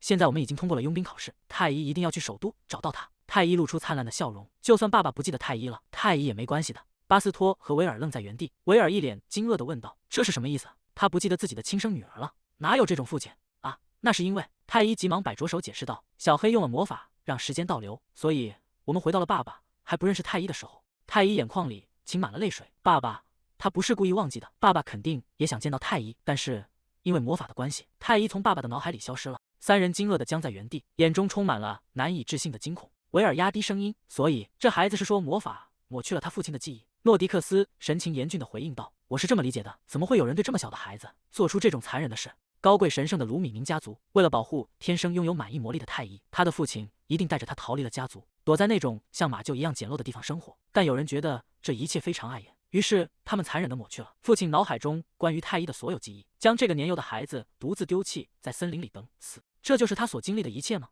三人面面相觑，简直不敢相信自己的耳朵。在他们的脑海中浮现出太医孤苦伶仃的身影。天哪！维尔咬紧牙关，愤怒在胸中熊熊燃烧。我这辈子都没见过这么狠毒的混蛋！诺迪克斯被乐得满脸通红。等一下，我的脖子！巴斯托神情凝重地看着这一幕，他深吸一口气。目前我们还不清楚卢米宁家族会做出什么反应，在我们调查清楚那个家族的情况之前，最好先隐瞒太医的身份。那是当然，他们既然能把他扔出来等死，发现他还活着，肯定不会轻易放过他的。冷静点，都冷静点，我们现在还不能确定任何事。维尔气得咬牙切齿，看看你们两个还在那装什么中立牌！他猛地转过身，大步走向太医。喂，小鬼！太医被吓了一跳，缩着脖子小声回应道：“是的。”维尔伸出手，重重地按在太医的小脑袋上，说道：“虽然没有规定说4岁小孩不能加入佣兵团，但那只是因为以前从来没有过先例，你明白吗？”太医仰起头，一脸茫然地问道：“先例？”维尔俯下身，神情严肃地盯着太医的眼睛，意思就是说，不管你有多强，一个4岁的小鬼都不可能正式注册成为佣兵。什么？太医惊叫出声，整个人都呆住了。但我们不是要去帮你找爸爸吗？所以总会有办法的，不管是雇人还是用别的什么手段。巴斯托走上前，温柔地说道：“没错，太医，多亏了你，我们大家才能活下来。我们欠你一份永远无法偿还的人情，所以我们一定会帮你的。”诺迪克斯在一旁默默地点了点头。太医看着大家，眼中闪烁着感动的光芒。太医帮到了大家。不，太医只是……太医有些害羞地低下头。巴斯托神情严肃地打断了他：“所以从现在开始，你必须对其他人隐瞒你的能力。”太医猛地抬起头，一脸困惑地问道：“为什么啊？”巴斯托耐心地解释道：“因为你的力量实在太强大了，坏人一定会盯上你的。”维尔在一旁补充道：“没错，如果发生那种事，在你找到爸爸之前，就会有大麻烦的。”太医吓得脸色苍白，拼命摇着小脑袋喊道：“不要！在找到爸爸之前，太医绝对不能死。”小黑为了带太医来到这里，也付出了很多努力。维尔摸着下巴思索道：“总之，你的力量对我们团队来说是巨大的财富，但必须想个办法隐藏你的真实身份。该怎么办呢？要把你塞进袋子里背着走吗？”哈哈！太医气呼呼的大喊道：“太医才不要那样！”太医低下头，陷入了沉思。隐藏身份，就像可爱的小兔子或者毛毛虫为了躲避狮子和大鸟而藏起来那样吗？可是，如果太医藏起来的话，是不是就更难找到爸爸了？巴斯托背对着众人，陷入了沉思。就算我们雇人来帮忙，也不知道对方是否值得信任。他想象着自己变得像巴斯托那样强壮，浑身长满夸张的肌肉，这样就没有人敢欺负太医了。既要隐藏力量，又要看起来很凶猛。太医的眼睛突然亮了起来，这不就是他想起在村子里见过的那些老奶奶？她们平时看起来普普通通，但教训起人来却非常厉害。奶奶们才是真正的幕后大 boss， 她们一定是隐藏了实力的绝世高手。太医兴奋地大喊道：“巴斯托大叔！”巴斯托疑惑地转过头，看着一脸激动的太医。太医高高举起一只手：“太医有一个超级棒的主意。几天之后，帝国第一关隘，宏伟的城墙矗立在群山之间，巨大的石门缓缓开启。巴斯托走在队伍的最前方，他怀中抱着熟睡的太医，身后跟着披着斗篷的同伴们。如果我们对外宣称太医其实不是4岁呢？如果我们撒谎说太医其实是一个满脸胡须的中年壮汉，只是因为某种意外才变成了4岁小孩的样子呢？太医将成为我们佣兵团名义上的首领。这就是你们报答他救命之恩的方式。”太医披着宽大的黑色斗篷，只露出一双明亮的大眼睛，他手里紧握着一根长长的法杖。太医要成为那种隐藏实力的绝世高手。沉甸甸的布袋被解开，各色魔力石散落在桌面上。一名办事员拿起其中一颗橙色的晶石，额头渗出冷汗，难以置信地问道：“这是？难道是独眼巨人的核心吗？这种东西不是只有终极魔力石里才会出现吗？”维尔露出一丝笑意，平静地回应道：“没错，3个独眼巨人核心，18个贝利奥斯，还有2个地狱之风，这些东西足够通过新雇佣兵团的注册考试了吧？”办事员看着眼前的这群人，心中暗自盘算：那个大个子也就算了，可这个看起来快要老死的旧人，还有这个刚成年的女人，他们到底是怎么抓到这些怪物的？这些东西该不会是从哪里偷来的吧？他双手撑在桌面上，身体前倾，神情严肃地问道：“你们到底是什么人？”一个稚嫩却愤怒的声音从下方传来：“你们这群家伙真是太没礼貌了！”办事员愣住了，低下头寻找声音的来源。声音是从下面传出来的吗？太医裹着宽大的黑色斗篷，手里拄着比自己还高的法杖，气鼓鼓地大喊道：“面对这位伟大的大法师兼死灵法师，你们竟然如此无礼！”办事员从柜台后探出身子，看着那个缩在斗篷里的小身影，陷入了沉默。一个孩子。地面突然毫无征兆地裂开，碎石飞溅，一具巨大的白骨骷髅破土而出，空洞的眼眶中闪烁着诡异的光芒。办事员吓得魂飞魄散，发出一声惨叫：“哇呀呀！”大厅内顿时陷入一片混乱，人们惊恐地四散奔逃，发出凄厉的尖叫。那是什么东西？是骷髅！骷髅出现了！办事员脸色惨白，指着那具巨大的白骨，颤抖着喊道：“那是黑暗生物！到底是谁召唤了这种东西？”太医低着头，低声命令道：“到我身后去，我的造物！”巨大的骷髅顺从地移动脚步，稳稳地守护在那个娇小的身影后方。办事员瞪大了眼睛，死死盯着太医。这不可能！那个孩子难道就是召唤骷髅的人？他歇斯底里地大吼道：“你到底是谁？快报上名来！”巴斯托猛地跨出一步，声音如雷鸣般低沉：“竟敢直呼我主人的名讳，真是太无礼了！”太医微微抬起头，看向正要发作的巴斯托，平静地说道：“够了，巴斯托，放过他们吧。”维尔站在后面忍笑的浑身颤抖：“你真的能演好这个角色吗？”太医大声回应：“太医绝对没问题的。”维尔无奈地纠正道：“我是说，你不能再用这种小孩子的语气说话了。既然是死灵法师之王，难道不应该表现得更威严一点吗？”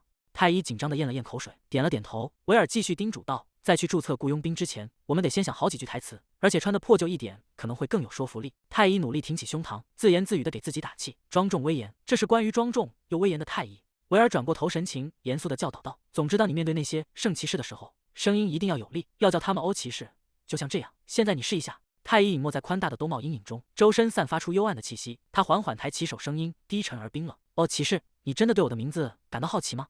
办事员一脸惊恐，维尔人的眼泪都快流了出来。“小鬼，你的舌头都要打结了！”巴斯托在一旁流下冷汗，无奈地看着这一幕。太医一定能行，太医可是隐藏的强者，是这个世界上最厉害的人。真正的厉害角色就该像长胡子的老爷爷那样，表现得恐怖一点。骨头朋友3号，白骨利刃猛然划破空气，发出刺耳的声响。“你无法承受我的真名。”他微微扬起下巴，周身散发出令人胆寒的压迫感。“我的别名是死灵法师之王。”这样的自我介绍足够了吗？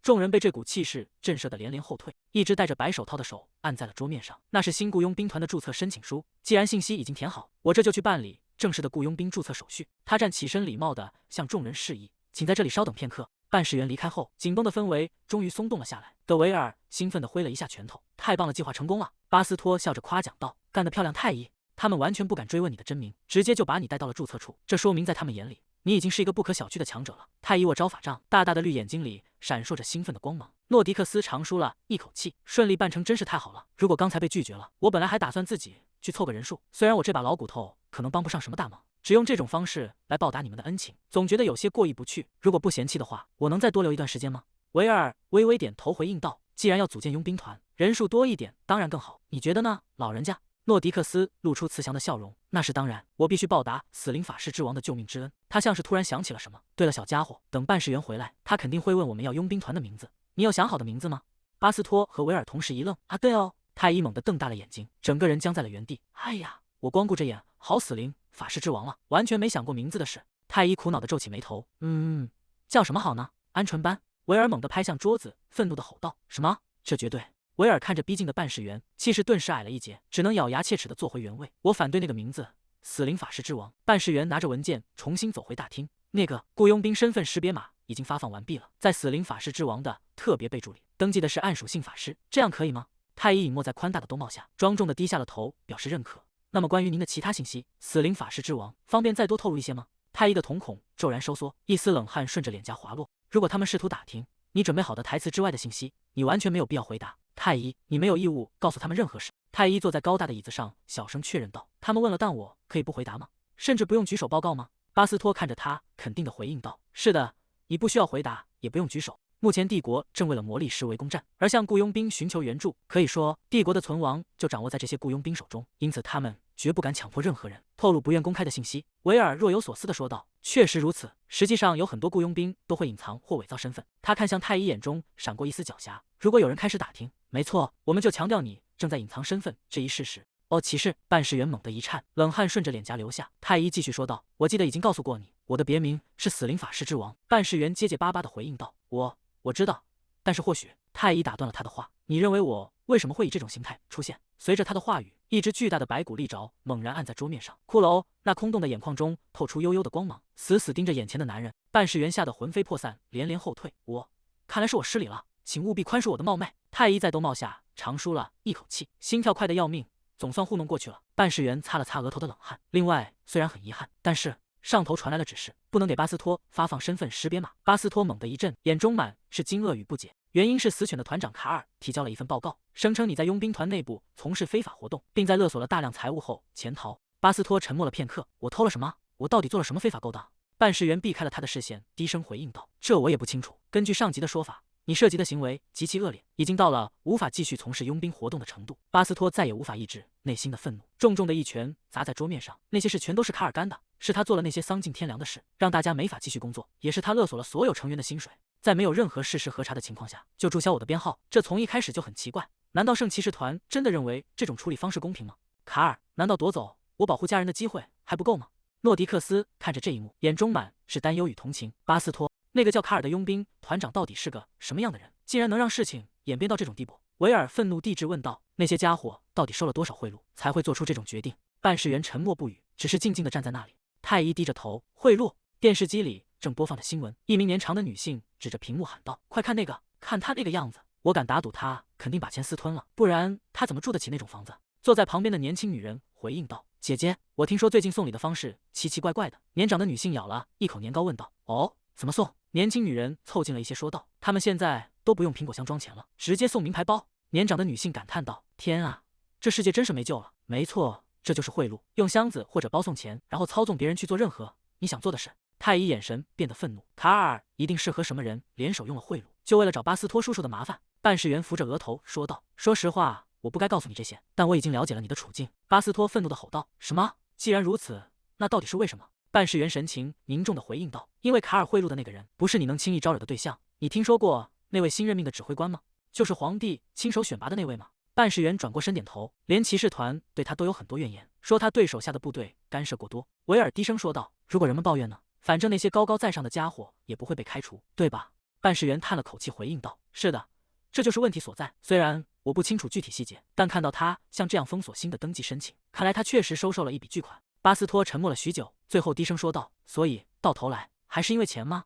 维尔捂着脸笑了起来，笑声中透着荒唐与愤怒，这简直太可笑了。诺迪克斯摇了摇头，心中满是苦涩。钱说的好像我手里还剩下那玩意儿一样，卡尔那个混蛋甚至连最后一点赏金都抢走了。巴斯托咬紧牙关，身体因为愤怒而微微颤抖。他原本以为当一名雇佣兵是为家人复仇的唯一出路。维尔，巴斯托转过头，神情严肃地叮嘱道：“你先带着团长去王都，我会留在这里想办法，晚点再去和你们会合。”突然，一声稚嫩却愤怒的咆哮打断了他们的对话。那个叫卡尔的家伙到底给了你多少钱？办事员被这突如其来的质问吓得不知所措。什么？太医猛地一拍桌子，愤怒地咆哮道：“我问你，卡尔那个像狗一样的混蛋到底给了你多少钱？”维尔和巴斯托被这突如其来的爆发吓了一跳，愣愣地看着太医。办事员缩着脖子，支支吾吾地回应道：“那个，我不知道确切的金额，但我听说他收到了一整箱钞票。”太医愣住了，一整箱钞票？如果是这样的话，太医要用更好的东西赢过他。他一把抓过背后的粉色双肩包，用力拉开拉链，因为太医有这个。太医猛地将书包倒扣过来，无数璀璨的宝石项链和珍宝倾泻而下，在地上堆成了一座闪烁的小山。这是骷髅朋友们送给我的见面礼。在那片森林里初次见面时，骷髅们曾围着太医，将这些珍贵的宝物塞进他的怀里。太医当时一边大哭一边推辞：“现在不是拿这种东西的时候，我现在必须去救巴斯托叔叔和维尔哥哥，下次我一定会收下的。快点，快点！骨头朋友们，就是现在，帮帮太医！”太医挺起胸膛，大声宣布：“去告诉他们，伟大的魔法师死灵法师之王会给他们更多。你竟然为了区区一箱钞票就出卖良心吗？我可不像那个卑微的失败者。告诉他们，我会直接用名牌包把这些送过去。”办事员被眼前的景象惊得目瞪口呆，三人全都露出了难以置信的神情，整间屋子陷入了死一般的寂静。1小时后，办事员恭敬地递出一份文件，说道：“巴斯托，这是你的新身份编号。”文件上清晰地印着登记信息以及代表官方认可的红色印章。巴斯托瞪大了眼睛，满脸不可置信地惊呼道：“竟然真的成功了！”办事员微微点头示意：“我已经完成了成员登记，最后你们只需要在这里写下佣兵团的名字。”太医重重地哼了一声，一把夺过登记表。“阿加伯特，我就要叫他阿加伯特。”维尔凑了过来，有些惊喜地说道：“哦，这是什么？听起来相当不错嘛。”诺迪克斯好奇地看着太医问道：“阿加伯特，你是怎么想到这么好听的名字的？”太医双手叉腰，得意地扬起下巴，说道：“我只是随手一拼了。其实刚才在等待的时候，远处那块巨大的佣兵团排名板，在那上面写的名字里，那个最大的名字 Trevega， 我只是把 Trevega 的字母倒过来写了而已。太医是不是很聪明？”办事员收起文件：“阿加伯特，明白了，祝你们在未来的征程中好运。”死灵法师之王太医拉紧兜帽，脸上满是藏不住的自豪。成功了，太医做到了，我们现在是真正的佣兵团了，现在我们可以去王都了。一行人穿过忙碌的街道，太医被巴斯托稳稳地抱在怀里。巴斯托低下头，在太医耳边轻声说道：“谢谢你，太医，真的谢谢你，巴斯托叔叔。”太医露出灿烂的笑容，就像爸爸以前做过的那样。这一次，太医也帮到了巴斯托叔叔。维尔凑到太医身边，压低声音打趣道：“死灵法师之王，你现在可不能破功哦。”太医猛地回过神：“啊，可。”维尔忍不住轻笑出声。等回到旅馆，我们一起去吃顿大餐吧。遵命，死灵法师之王。巴斯托看着怀里的太医，在心中默默许下誓言：“太医，我一定会帮你找到父亲。”珍珠城，这座位于帝都郊外的港口城市，巨大的帆船停靠在岸边，码头上人头攒动。利维亚手里挥舞着报纸，急匆匆地穿过街道，大喊道：“号外，大号外！”他猛地推开酒馆的大门，冲向吧台边的一个身影喊道：“团长，这绝对是超级大新闻！有一支新人佣兵团刚刚通过了关卡，但最离谱的是，他们的团长竟然是一个男人。”不耐烦地打断道：“又来了，利维亚！”利维亚瞪大眼睛反驳道：“什么？”男人语气严厉地训斥道：“你难道还不明白大佣兵时代意味着什么吗？每天都有无数菜鸟在登记处组建团队，这根本就是家常便饭。你非要用这种无聊的小事来打扰团长休息吗？”特塞坦缓缓抬起头，眼神冰冷而深邃。利维亚攥紧手中的纸张，愤怒地大吼道：“那个疯子怎么又在找麻烦？这可是个大新闻，真正的头条新闻。反正我也不会告诉你，所以把你的耳朵塞住。”维克多毕着眼大声反驳道：“那肯定又是一些微不足道的废话。”利维亚气得满脸通红：“我说了让你闭嘴！”阿莱里克开口说道：“听着，维克多，利维亚是对的，看来出现了一个真正的怪胎团长。”特塞坦沉默地听着，神情凝重。阿莱里克继续说道：“一名魔法师，而且是一个相当强大的魔法师。”什么？你是说一名魔法师组建了一个佣兵团？维克多皱起眉头，在塔洛奇姆，魔法师目前应该极其稀少才对吧？不仅需要与生俱来的魔力天赋，那还是一个只有经过多年训练才能达到的境界。正因如此，魔法师才都被称为怪物。阿莱里克停顿了一下，继续说道：“而这个怪胎所掌控的属性是黑暗，虽然我不能100%确定，但他们说在登记处召唤出了一大群骷髅，所以那一定是死灵法术。”周围的人群开始骚动，纷纷议论起来。死灵法术？我以为那只是存在于理论中的魔法，竟然是真的。特塞坦摇晃着手中的酒杯，问道：“那是经过证实的消息吗？”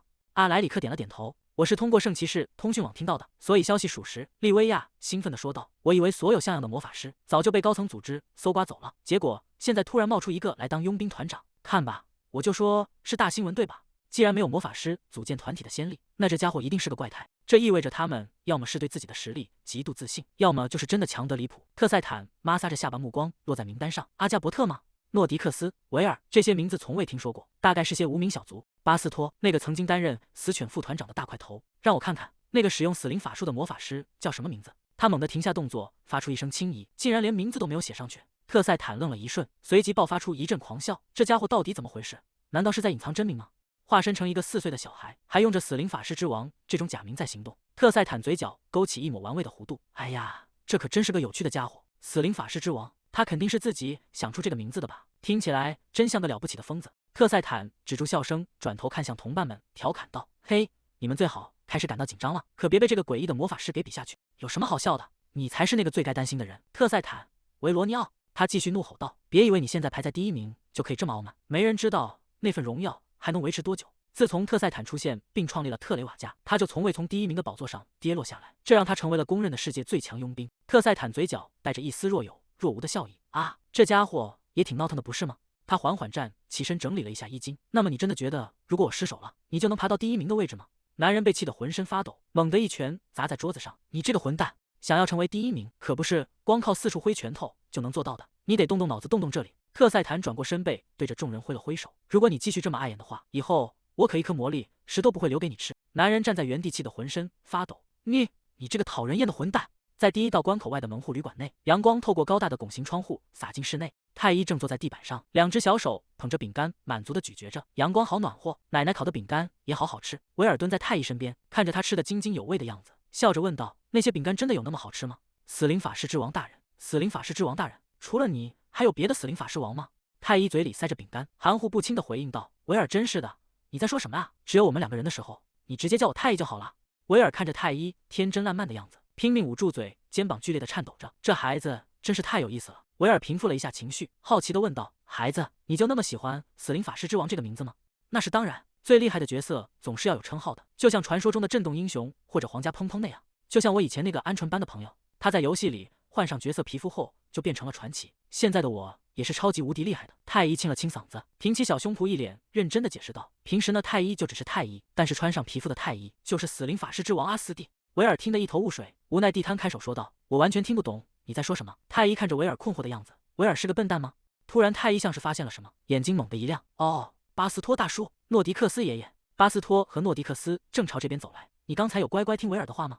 你手里拿的那个就是那个对吧？巴斯托笑着回应道：“没错，这就是阿加伯特佣兵团的斗篷。”他猛地抖开那件宽大的白色斗篷，在阳光下展示给太医看。斗篷的一角赫然绣着一个粉红色的卡通兔子图案。太医看的眼睛都直了，兴奋地尖叫起来：“太棒了，真的太漂亮了！这个图案简直是点睛之笔。”维尔凑过去看了一眼，整个人都僵住了。“等等，你真的把这玩意儿绣上去了？这个粉色的虫子？”太医听到维尔的话，整个人瞬间石化，仿佛被雷劈中了一般。虫子？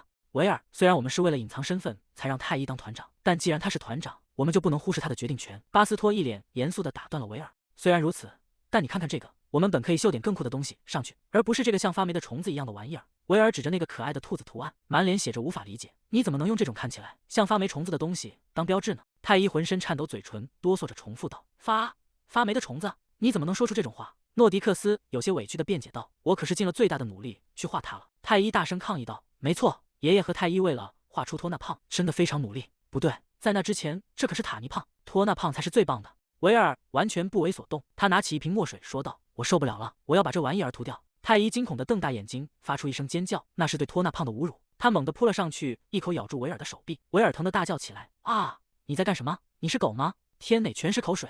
太医死死咬住不放，含糊不清地吼道：“太医不是狗，太医是小孩子，又是那套小孩子的胡话。不管你是孩子还是狗，我都要做我该做的事。”他挣扎着想要拧开墨水瓶盖，太医尖叫着扑向斗篷。不，墨水瓶在争抢中被打翻，漆黑的液体溅满了墙壁和地板，瓶盖滚落在一旁。维尔愣住了，他看着自己被咬破的手指，鲜血顺着指尖滴落，发出一声疑惑的轻叹。就在这时，一道黑影伴随着强烈的压迫感猛然降临，巨大的黑色羽翼在空气中划过，带起一阵冰冷的旋风。小黑以幼龙的姿态现身，发出了低沉而愤怒的咆哮：“我告诉过你要快点起来，而你现在竟然在这里向我展示这种抗命的行为吗？”太医惊恐地尖叫出声：“什么？”一旁的巴斯托也露出难以置信的神色：“什么？”小黑扇动着翅膀，发出一声低哼。太医结结巴巴地问道：“小黑？”维尔低下头看着手上的伤口，问道：“嘿，你这小鬼，你刚才是不是命令他攻击我？”太医拼命摇着头大喊道：“太医没有那样做，维尔，别吓唬他。你听诺迪克斯说过吧？太医才刚刚觉醒力量，他还没法完全控制他们。”维尔用白布擦拭着手上的血迹，愤愤不平地回应道：“即便如此，他还是伤到我了。”巴斯托按住维尔的肩膀说道：“不，我的意思是别做让你后悔的事，你会输的。”小黑发出一声轻蔑的嗤笑。维尔难以置信地问道：“你是在嘲笑我吗？”太医惊慌地喊道：“你不能打架！太医也不会原谅这种事的。小黑，你也是。”他伸出小手按住小黑的头：“我们要去真相之屋。”旅馆2楼的房间里，太医低垂着头，浑身散发着沉重的压迫感。小黑乖乖坐在他面前。太医想起在幼儿园时老师教过的规矩，绝对不能伤害朋友。如果不小心伤害了别人，就必须拿着悲伤表情的贴纸，直到获得原谅才能离开真相之屋。但如果是故意伤人性质，就完全不同了。太医气鼓鼓地瞪着眼前的幼龙，大声质问着：“小黑，你怎么能伤害维尔呢？”小黑漫不经心地打了个哈欠，随后身体一歪，直接在太医面前躺了下来。太医吓了一跳，指着他喊道：“你！”太医在训话的时候，谁准你这样躺下的？小黑理直气壮地回应道：“这是我的选择。”太医整个人僵住了。正常情况下，被训话的时候不是应该说对不起吗？小黑不以为意地反问：“在任何情况下都要说吗？”太医挥舞着小手喊道：“不管怎样都不能伤害别人。”小黑盯着他说道：“你也咬过那个混蛋。”太医如遭雷击，太医心虚地蹲在地上，小声嘟囔着：“可是那个……”太医咬的也没那么重。小黑沉默地看着他，尾巴在地上轻轻拍打着。“不过，你做得很好，我没指望你能靠自己的力量走到这一步。”太医愣愣地看着他。小黑继续说道：“咬了那个混蛋，还一路来到了这里，你干得不错。”太医有些迟疑地问道：“真的吗？”小黑点了点头，随后他垂下眼睑，语气变得有些低沉：“我才是那个可怜的人，没想到只是稍微扭曲了一下时间线，我竟然会沉睡这么久。”太医担忧地凑上前喊道：“不，小黑，你说过穿越维度是非常困难的事情，你应该好好休息。”小黑摇了摇头说道：“并不是因为我消耗了太多力量，而是因为现在的我很虚弱，所以目前你还是继续使用死灵法师王这个称呼吧，用那个名字来隐藏你的身份是最好的选择，顺便把我的身份也一起隐瞒了。”太医惊讶地问道：“你也要隐瞒吗？”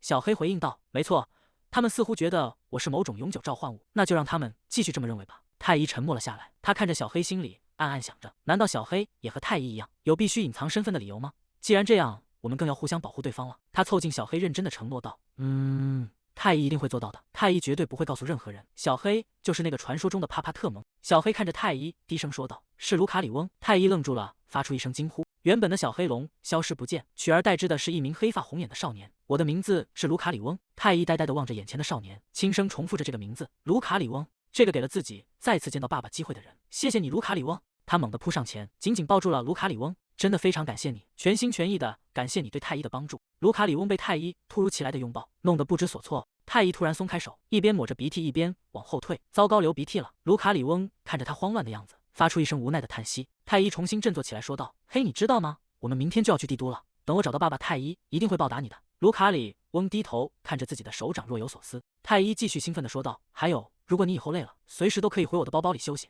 既然我们要隐藏你的身份，那我还是继续叫你小黑比较好吧？”卢卡里翁露出有些抗拒的神色，说道：“那个名字有点……”太医完全没理会他的意见，拉起小黑的手就往外跑。“那就这么定了，小黑，我们走，我们要去向维尔道歉。”卢卡里翁被他拽着向前走，沉默地注视着太医的背影。他看着自己的手，感受着体内流动的气息，果然是这种力量。那天唤醒我的源头就是你。太医紧紧攥着那枚红色宝石吊坠，一路小跑着冲下楼梯。“维尔，维尔！”小黑说他要道歉，他说他真的很抱歉。就在这里，维尔斜眼看着那枚毫无动静的宝石，道歉。我可没看到那家伙有哪部分像是能开口道歉的样子。太医愣住了，有些慌乱地嘟囔着：“小黑，你什么时候变回去的？”维尔叹了口气，摆了摆手说道：“算了，这件事就这么过去吧。我可不想再逼他道歉的时候，另一根手指也被咬掉。”太医眼睛一亮，惊喜地确认道：“真的吗？你不会赶我们走，对不对？谢谢你。”他兴奋地扑向维尔，维尔被撞得一个踉跄。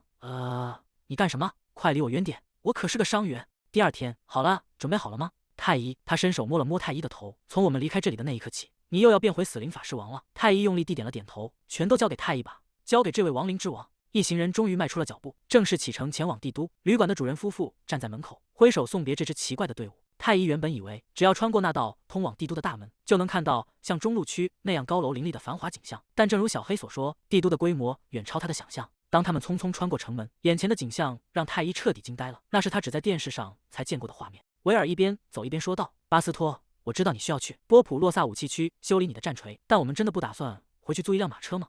巴斯托用面罩遮住脸：“没那个必要，如果我们想省下钱，撑到抵达帝都中心的话。”维尔拉了拉面罩，有些无奈地调侃道：“好吧，毕竟我们为了那笔贿赂，已经花光了最后1分钱。诺迪克斯看着四周荒凉的景象，感叹道：“即便是因为几年前冒出的那些魔力石，这片土地也实在太荒凉了。走吧。”诺迪克斯走在最前面，脚步异常轻快。维尔看着老者的背影，感叹道：“哇，他走得真快！我发誓，那老头的体力绝对比我还要好。”这位死灵法师王在经过繁华街道时还兴致勃勃，可现在已经彻底累坏了。太医缩在宽大的斗篷里，靠在巴斯托宽厚的肩膀上沉沉睡去，发出均匀的呼吸声。巴斯托低声说道：“趁他睡着的时候，我们赶路也容易些。走吧。”太医只觉得自己睡了很短的一会儿，真的只有1小会儿。在梦境中，他久违的回到了过去，回到了和爸爸在一起的日子。那是很久以前的一个下午，爸爸正坐在他身后，耐心的为他编着头发。来到这里只是个意外。太医回过头，好奇的问道：“意外？”男人垂下眼帘，低声说道：“老实说，直到现在我也不清楚到底发生了什么。不过只要我们坚持寻找，一定能找到回去的路。”太医用力握紧小拳头，兴奋地喊道：“爸爸一定可以的，我们可以回家了。”男人大笑着一把抱起太医，将她搂在怀里，说道：“那是当然，爸爸一定会回去的，和我漂亮的女儿一起。”在太医的记忆里，爸爸总是和梦中一样，他从不抱怨生活艰辛，总是对着太医微笑。突然坠入一个陌生的世界，一定既恐惧又悲伤吧？如果不是偶然遇到了巴斯托，太医现在可能还在森林里独自徘徊。因为爸爸每天都会讲关于这个世界的故事，所以即使这里很陌生，只要想起那些故事，太医就能感到安心。但是爸爸在什么都不知道的情况下，突然就每一天一定都过得很辛苦。太医躺在床上，看着爸爸宽阔的背影，请再等一等，爸爸，太医会把所有的宝石都给你，这一次太医一定会保护你。风沙掠过荒原，几道披着斗篷的身影在沙漠中艰难前行。帝国郊外的港口城市珍珠城，阳光洒在繁华的街道与码头，巨大的帆船停靠在岸边，这里依旧如往昔般热闹。诺迪克斯拄着拐杖走在城中，看着周围熟悉的景象，感叹道：“呵呵，这个地方真是一点都没变啊！”维尔累得双腿发软。什么叫呵呵啊？我们可是整整2天没合眼的在赶路啊！您真的已经过70岁了吗？体力居然比我还好。诺迪克斯看着年轻人狼狈的样子，发出一阵爽朗的笑声。我们要不要先在城里转转？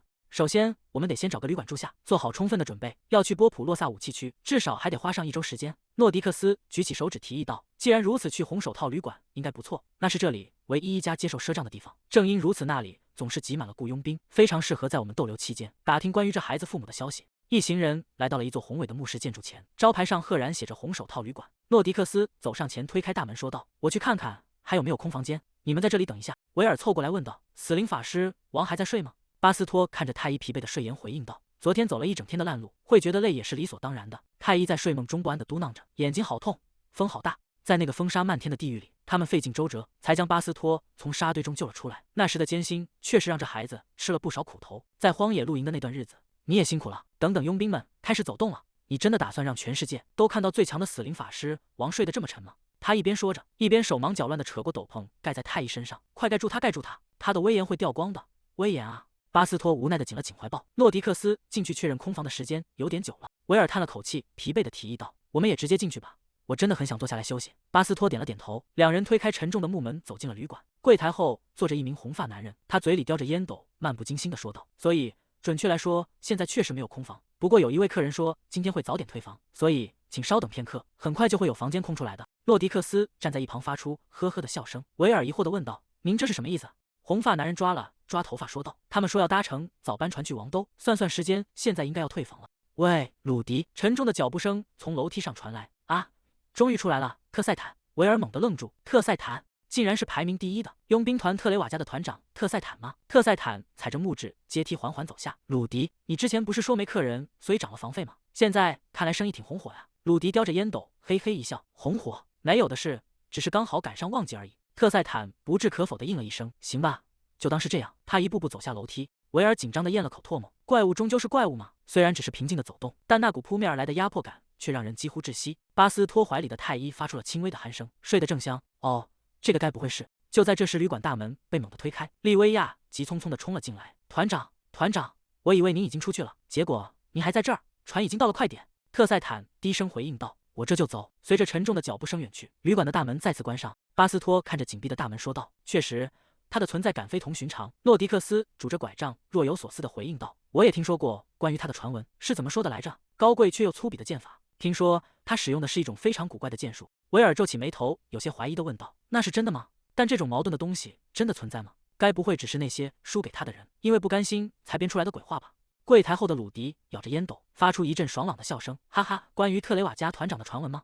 倒也不全是胡胡说八道。如果是特赛坦的话，确实会有那样的传闻一直跟着他。维尔凑近柜台问道：“你知道什么内幕吗？”鲁迪笑着摆了摆手：“哎呀，那可不行，我不能丢了我的老主顾。比起这个，你们打算怎么处理房间的事？”诺迪克斯回应道：“那就把刚刚空出来的那间定下来吧。”在温暖的梦境里，爸爸站在柜台前，温柔地看着他说道：“太医，生意看起来很不错嘛。”爸爸是客人，而太医是这家小旅馆的主人，只剩最后一间房了。梦境渐渐散去，太医迷迷糊糊地睁开眼，发出一声轻哼。他猛地坐起身，惊呼道：“哎，这是哪里？”巴斯托正站在床边整理行装，听到动静转过头问道：“啊，吵醒你了吗？”维尔也凑了过来，笑着调侃道：“吵醒你，该起床了。要是现在还睡，你今晚就该睡不着了。”诺迪克斯指着窗外对太医说道：“我们已经到珍珠城了，这里是旅馆。”太医趴在窗边，好奇地看着外面繁华的街道。珍珠城，我们要出去办点事，你先在这里等一会儿，我们很快就回来。太医乖巧地挥了挥小手。太医会乖乖待在房间里的。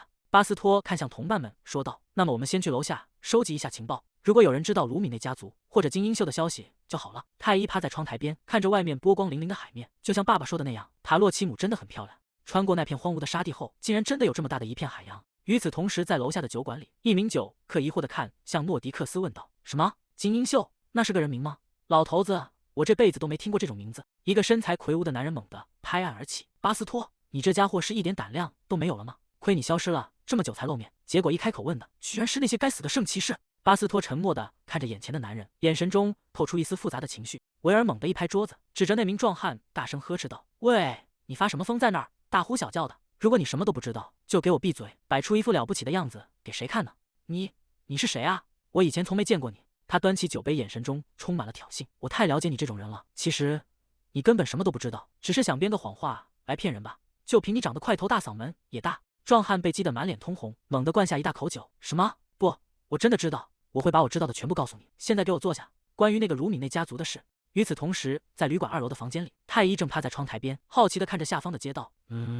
特赛坦一行人正走在街道上，是因为梦到了爸爸吗？他揉了揉眼睛，有些不敢置信。他看到了一个很像爸爸的人。太医猛地跳下窗台，推开房门冲了出去，在走廊里飞快地奔跑。太医跑出建筑，穿过街道，蓝色屋顶就在蓝色屋顶的后面。他气喘吁吁地跑向码头，前方停靠着巨大的帆船。太医停下脚步，望着远处的身影，发出一声轻叹。那不仅仅是长得像爸爸的人。太医迈开脚步，在街道上奔跑，那就是爸爸。长子埃德蒙是卢米内家族的战术顾问，次子莱昂纳多担任着卢米内部队的指挥官，三子亚历山大则是医疗部门的首领。维尔鼓起腮帮子，一脸不悦：“我早就知道了，你这臭小子，你以为只有你了解卢米内家族吗？看看他那副样子，像是知道什么的吗？”巴斯托坐在一旁，沉默地听着维尔与酒客争论。酒客摆着手示意他们安静。嘿，听我说完。那3位确实是人尽皆知的风云人物，但没人知道第4个儿子的下落。维尔拖着下巴，若有所思地重复道：“没人知道第4个儿子在哪吗？也许那个小儿子已经有了孩子，大概4岁左右。如果他娶了家族反对的人，生下孩子后私奔了呢？”酒客不屑地回应道：“得了吧，你在胡说八道些什么？”此时，在拥挤的街道上，太医正努力在人群中穿行。“打扰一下，请让一让。”酒客的声音依然在酒馆里回荡。卢米内家的小儿子去年才刚成年，那个年纪怎么可能有4岁大的孩子？这根本不合逻辑。太医终于跑到了码头边，他停下脚步，望着前方正准备登船的背影。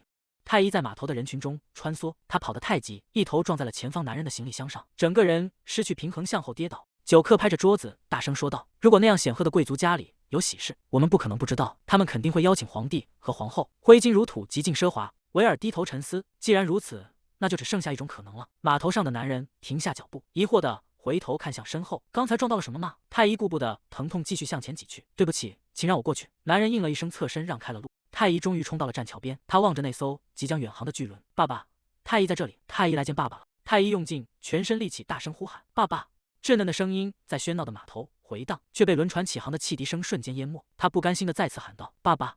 站在甲板上的特赛坦似乎察觉到了什么，他停下脚步，缓缓转过身，望向喧嚣的岸边。太医站在栈桥上，泪水在眼眶里打转。他呆呆地望着那个身影，那个总是笑得比谁都灿烂的人，那个无论何时都会温柔注视着他的人，那就是我的爸爸。站在甲板上的特赛坦微微侧过脸，目光扫过喧闹的码头，却最终没有停留。他转过身，随着巨轮缓缓驶离岸边。太医站在空荡荡的栈桥上，望着那道身影越来越远。他张开嘴想要再次呼喊，却只能发出破碎的呜咽，泪水夺眶而出。他放声大哭起来。酒馆里的酒客依然在争论不休，绝对不可能！瓦伦蒂斯、卢米内绝不是那种人，整个帝国都知道，他这一生之深爱着理查德圣女，他怎么可能和别的女人生下私生子？快闭嘴吧！这种话要是传出去，可是要掉脑袋的。理查德，圣女埃莱奥诺拉，传闻中拥有历史上最强大的神圣力量。她与瓦伦蒂斯之间的爱情故事家喻户晓。既然他们育有4个孩子，世人理所当然地认为他们的婚姻美满幸福。维尔咬紧牙关，露出一副厌恶的神情，真是荒谬。没人真正知道夫妻之间到底发生了什么。你觉得最常请求毒死、出轨丈夫的人是谁？那些贵族表面上看起来是毫无问题的恩爱夫妻，挽着手臂面带微笑，但我见过无数贵族在私下里寻找杀死对方的方法。维尔握紧拳头，如果那个家族的首领真的有私生子，那么发生在圣女埃莱奥诺拉身上的意外也就解释得通了。就在这时，酒馆的门被猛地撞开，诺迪克斯神色慌张地冲了进来。巴斯托，维尔，太医不见了！维尔猛地拍案而起，脸上写满了惊愕与愤怒。巴斯托和维尔冲出酒馆，在狭窄阴暗的小巷中疾驰。维尔咬紧牙关，在人群中横冲直撞。诺迪克斯在后方气喘吁吁地追赶，他拉住路人询问，终于得到了消息。巴斯托，有人说看到一个孩子独自走向码头了。巴斯托停下脚步，大海吗？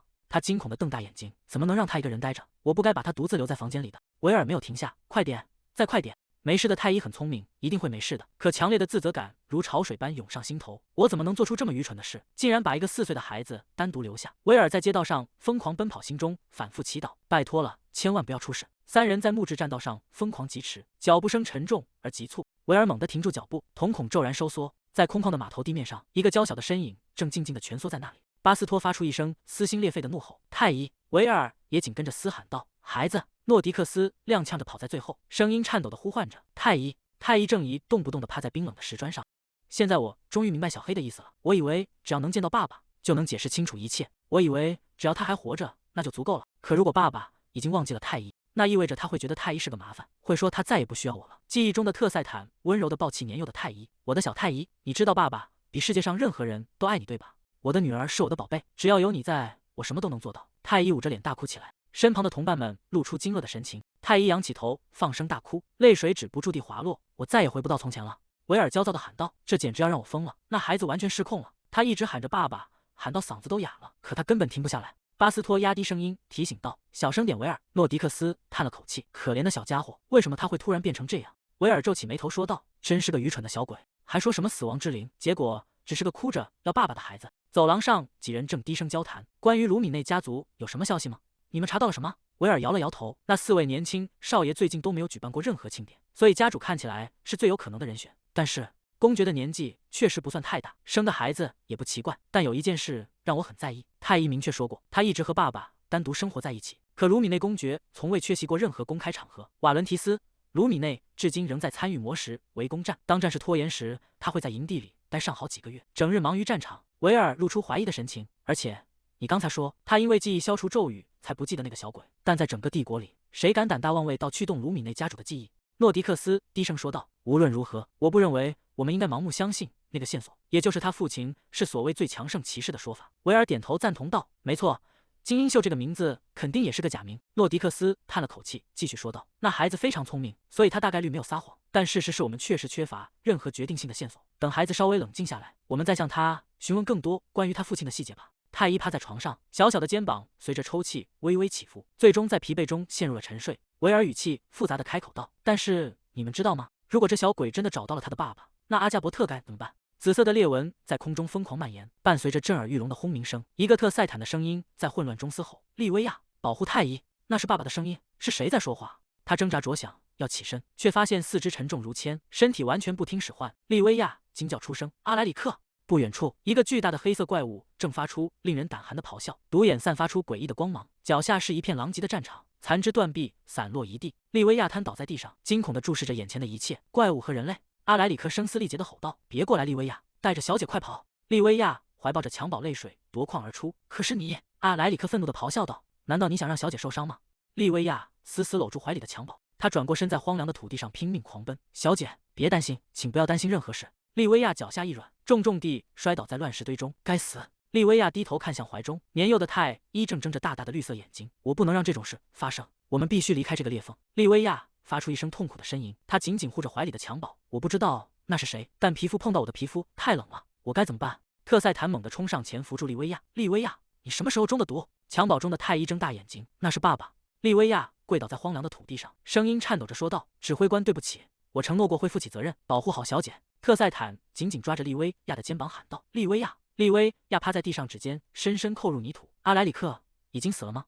特赛坦咬紧牙关，沉默地低下了头，脸上满是痛苦与不甘。利维亚却突然笑了起来：“没关系的，不用担心我们，快逃吧！老实说，能走到这一步，我觉得已经是奇迹了。一个曾在后巷哥开出喉咙的家伙，竟然能和指挥官一起在战场上驰骋。不仅仅是我，大家一定都有同样的感觉。巴斯托、阿莱里克、维克多，所有人。”利维亚躺在血泊中，脸上带着一丝凄美的笑意。我真想亲眼看看小姐走路的样子。小姐，请一定要健康地长大。利维亚的声音越来越微弱，要和指挥官一起开心的笑。愿你永远幸福。利维亚的手无力地垂落在地。利维亚闭上了眼睛，一滴泪水顺着眼角滑落。梅乳发病，襁褓中的太医发出细小的男声。没事的，太医。特赛坦迈开沉重的脚步，在荒凉的土地上行走。没事的，我们可以离开这里，只要我们能出去，一切都会好起来的。特赛坦抱着太医在黑暗中狂奔，周围到处都是狰狞的怪物，他们张开血盆大口，发出令人毛骨悚然的嘶吼。不，到处都是怪物！不，爸爸有危险！太医猛地从床上惊醒，大口喘着粗气。好奇怪的梦，我从来没有做过这么真实的梦。梦里那个满脸是血的叔叔，还有利维亚姐姐，那是梦吧？对不对？真的很奇怪，那个女人确实喊了巴斯托这个名字。爸爸也说过，他以前和巴斯托大叔在一起。难道他们是爸爸以前的同僚骑士？可是那时候太医还只是个小婴儿，那是太医婴儿时期发生的事情吗？太医跪坐在床上低头沉思。爸爸说过来到这里只是个意外，如果爸爸提到的那个意外就是这个梦境的话，可是爸爸明明说过他是一名圣骑士，为什么梦里的那个女人要叫爸爸指挥官呢？我真的不知道该相信什么了。我以为只要见到爸爸，一切都会好起来的。现在太医该怎么办呢？一道光芒闪过，你就是因为这个才一直在哭吗？太医惊讶地抬起头，看着眼前突然出现的卢卡里翁，你就是因为这个才一直在哭吗？太医泪水在眼眶里打转。小黑，你说的对。卢卡里翁沉默地看着他，眼中透出一丝担忧。就像卢卡里翁说的那样，爸爸已经完全忘记太医了。我没有信心告诉他，太医其实是他的女儿。我该怎么办？太医猛地扑进卢卡里翁怀里，放声大哭起来。即便如此，太医还是好想爸爸，好想好想。他紧紧抓着卢卡里翁的衣服，因为太医真的很喜欢爸爸。卢卡里翁看着怀里的女孩，这真是一件奇妙的事情。即便我曾在另一个世界沉睡，却依然能隐约听到你和那个男人的声音，听到你的笑声会让我感到愉悦。而在你哭泣的日子里，我感到的不仅仅是不适，那种感觉就像是整个世界都在我面前崩塌破碎。所以那天也是一样，我来到这里只是因为无论如何都想让你停止哭泣。太医止住哭声，有些迷茫地抬起头。卢卡里翁扶着他的肩膀，神情变得严肃而认真。在这个世界上存在着一种被称为命运回归法则的东西。太医抽噎着问道：命运？卢卡里翁点了点头，该发生的总会发生，无论他们以何种方式重新开始生活，大多数人类都会面临与之前完全相同的命运。你明白了吗？所以无论出于什么原因，那个男人……太医的脸色瞬间变得苍白。难道你的意思是，爸爸会再次掉进中路区吗？那场可怕的意外难道会再次降临在爸爸身上吗？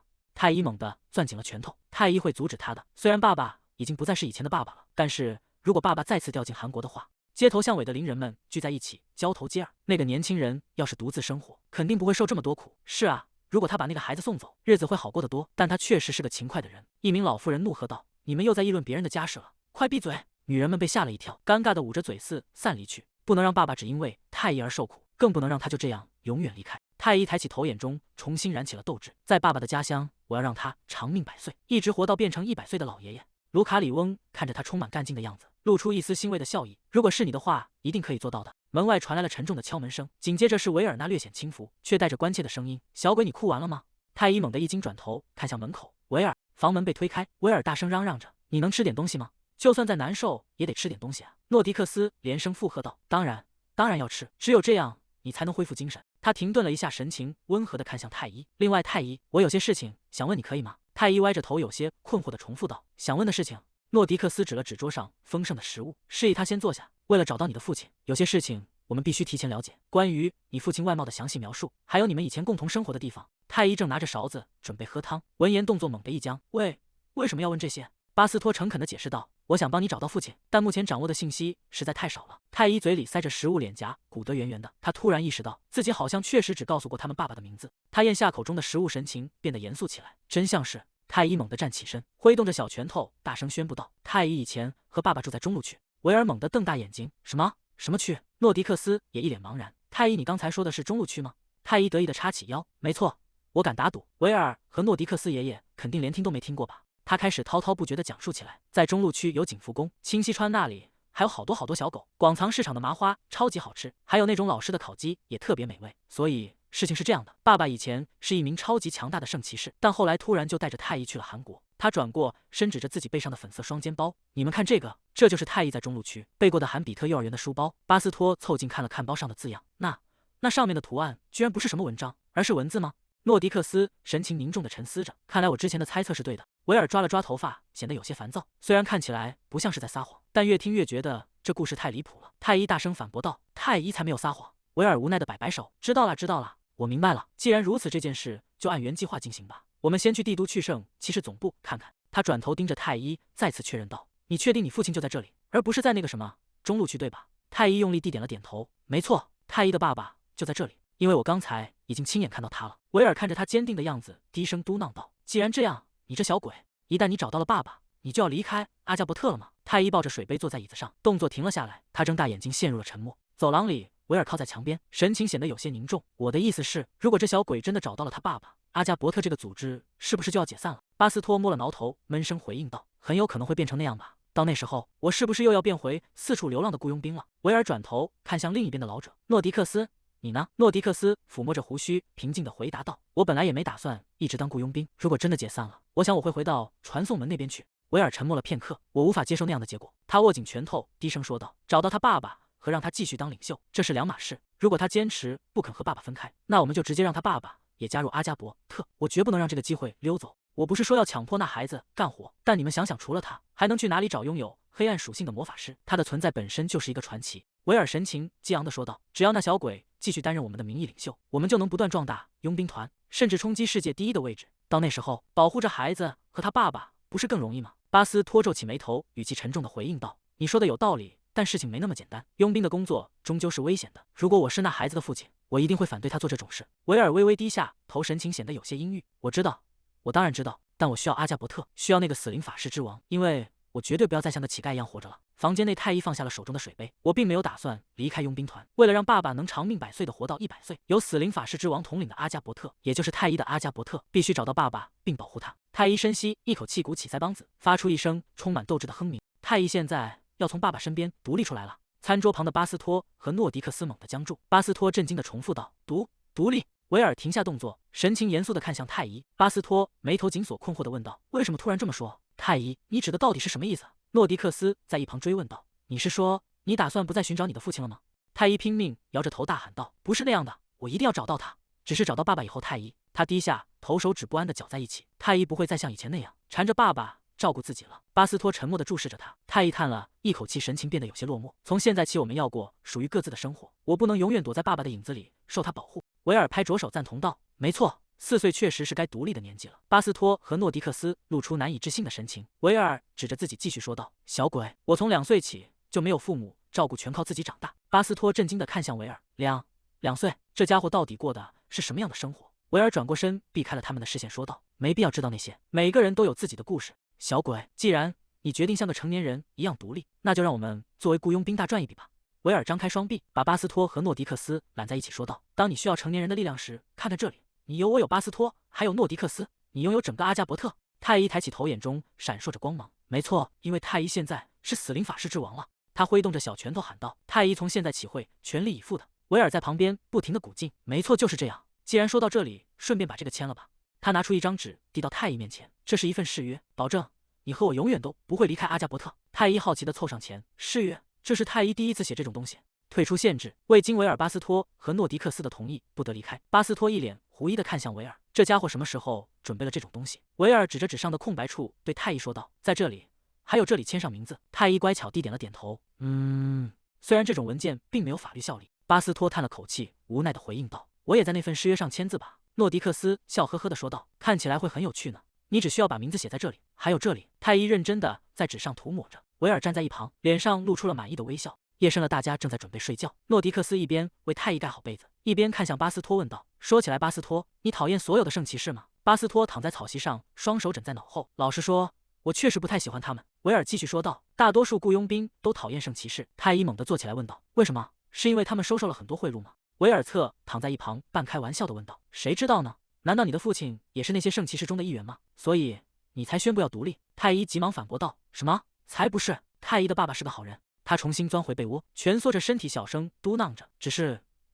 巴斯托讨厌圣骑士，那为什么在那个意外发生前的梦里，爸爸会和巴斯托在一起呢？爸爸明确说过自己是一名圣骑士，难道爸爸像电视里的警察一样，是在执行卧底任务吗？太医翻了个身，看着巴斯托问道：“我只是好奇你为什么讨厌他们。”巴斯托沉默了许久，望着天花板，低声说道：“因为皇室首先抛弃了我们，抛弃了所有的雇佣兵，准确地说，除了贵族以外，他们抛弃了所有的平民。”曾经平静的大陆上，魔力石突然四处破土而出，无数怪物从裂缝中涌现，帝国被推向了灭亡的边缘。为了保全自己，皇室放弃了除帝都以外的大部分领土，他们带着仅有的骑士团缩进最后的防线，只求守护那一点点核心领地。但在那些被遗弃的土地上，人们并没有坐以待毙，他们自发组织起来，以雇佣兵的名义奋起反抗。他们包围了魔力石，在战火中不断壮大势力，最终从怪物手中夺回了家园，重新夺回了属于自己的土地。当地方领主和雇佣兵们为了收复领土而洒尽鲜血时，皇室却只是冷眼旁观，没有提供任何支持。巴斯托闭上眼睛，低声说道：“所以，如果你仔细想想，与其说雇佣兵们讨厌圣骑士，不如说他们痛恨皇室所做的选择。”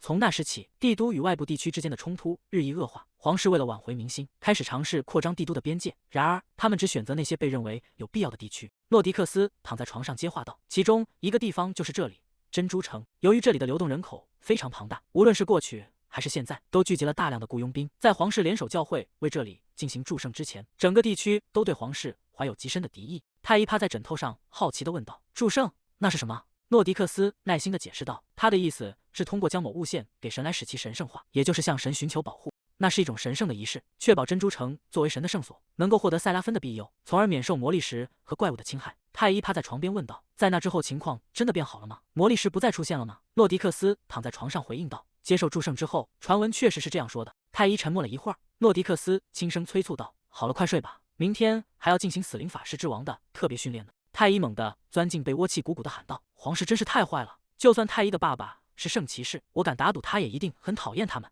维尔躺在旁边笑出了声，说得好，小鬼！太医抓紧被角，愤愤不平地继续说道：“既然有这么好的办法，他们就应该给所有地方都进行祝圣，只给这些人做，却不管其他人，这只会让大家一直打仗。”诺迪克斯闭上眼睛，发出一声轻笑：“是的，太医，你说的对。”太医缩在温暖的被窝里，即使巴斯托找到了爸爸，也希望他不要讨厌爸爸。巴斯托神情变得柔和了许多，快睡吧，现在开始，我们要为死灵法师之王的训练做准备了。夜色深沉，屋外的森林在月光下显得格外宁静。清晨的阳光洒在珍珠城的港口，海鸟在碧蓝的水面上盘旋鸣叫。一艘木船正缓缓驶离岸边，劳尔站在甲板上，望着起伏的海面，皱起眉头说道：“真奇怪，天空看起来明明很晴朗，浪头却这么高。”他转头看向身后的同伴，有些迟疑的继续说道：“该怎么办呢？其他的船都已经出发了。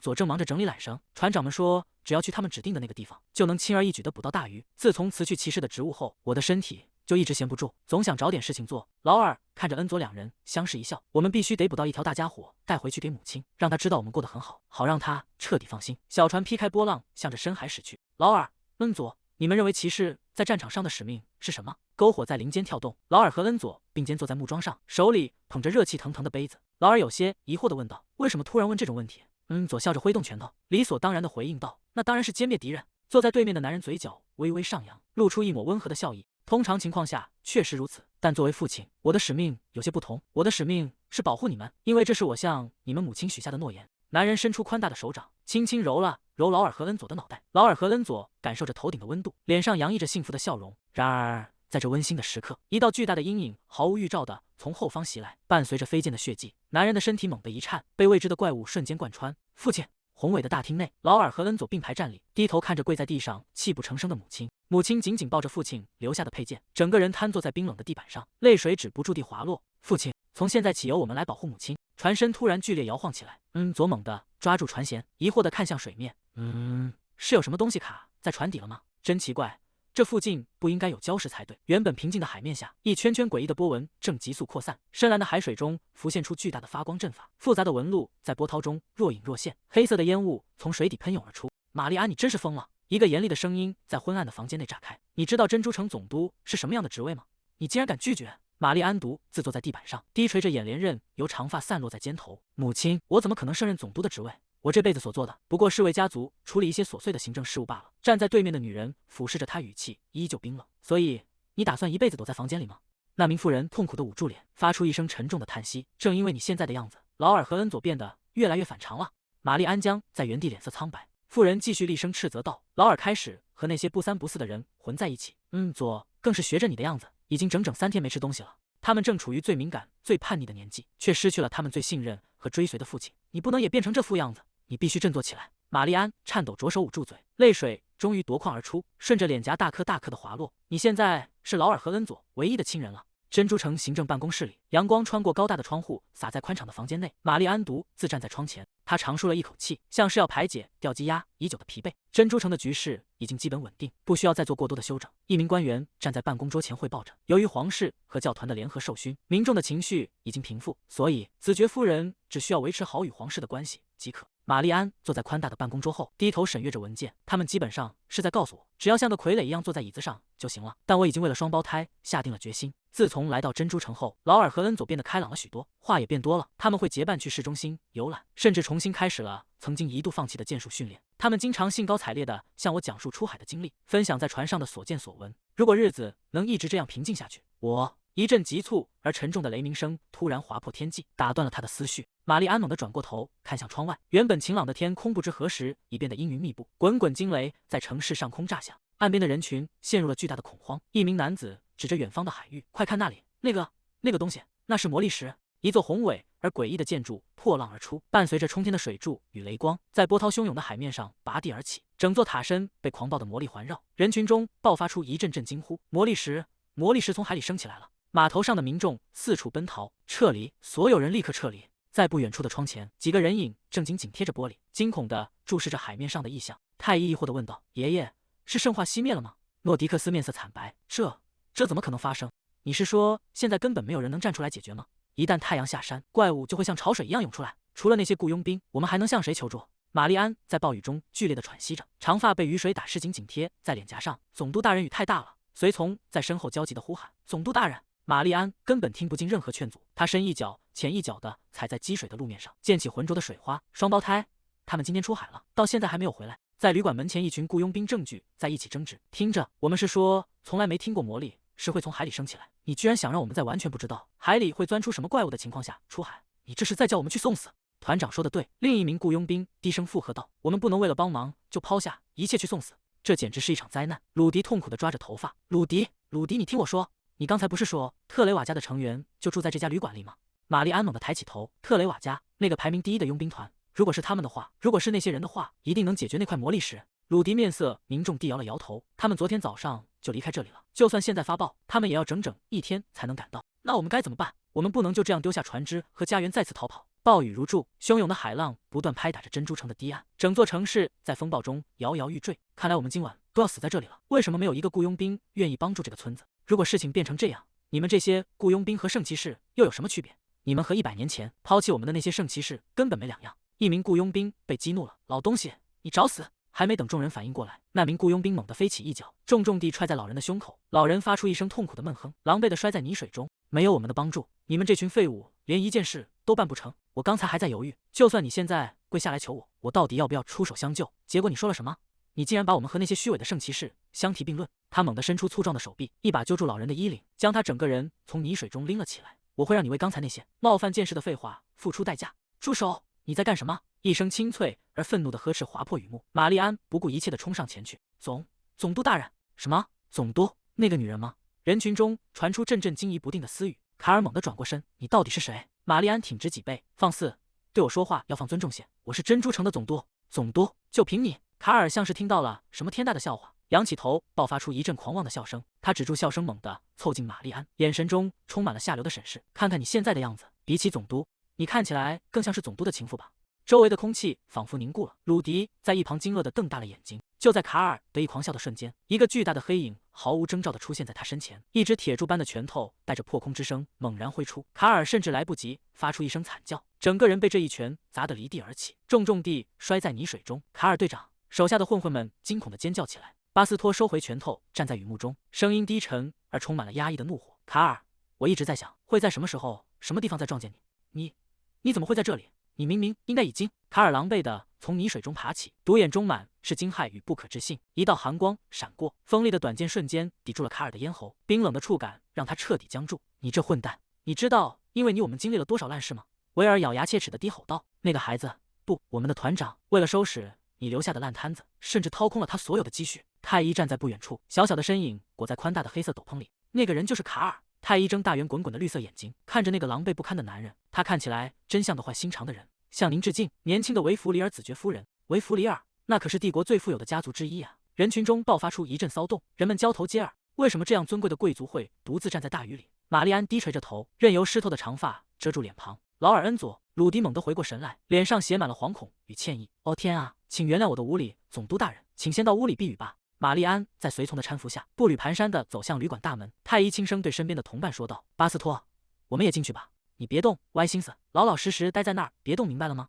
因为我们的团长一定会让你后悔来到这个世上，直到你死的那一刻为止。”太医拉紧兜篷的兜帽，转过身，迈步走向旅馆大门。随着沉重的木门在身后合上，旅馆外的街道重新被暴雨的喧嚣占据。卡尔独自瘫坐在泥水中，他死死盯着那扇紧闭的大门，牙齿咬得咯咯作响，整张脸扭曲的近乎狰狞。雨水冲刷着街道，几名穿着斗篷的男人低声交谈。刚才他们是不是说了首领这个词？难道之前那个小个子就是传闻中的死灵法师王吗？是的，听说那只是个伪装，他甚至独自一人夺取了特内布拉姆洞穴的中小型魔力石。天哪，那家伙到底是个什么样的怪物？难怪我听说连巴斯托都在吃力地追赶他的脚步。旁边的人凑近了一些，语气中带着一丝疑惑。可是有人说昨天看到死灵法师王在街上大哭着走过。根据我听到的消息，那家伙是个彻头彻尾的怪人，有时会假装成可怜的孩子，等那些想要帮忙的人靠近，他就会施展邪恶的幻术折磨他们。这到底是什么恶劣的趣味？不管是那个人还是特赛坦，为什么那些强者都这么疯狂？以他的实力，大概连那块魔力石也能拿下吧。另一人点头附和道：“照这个势头下去，阿加伯特很快就能闯进前10名了。”闭嘴！卡尔猛地转过身，对着身后的同伴怒吼道。周围的人被吓得连连后退，发出一阵惊呼。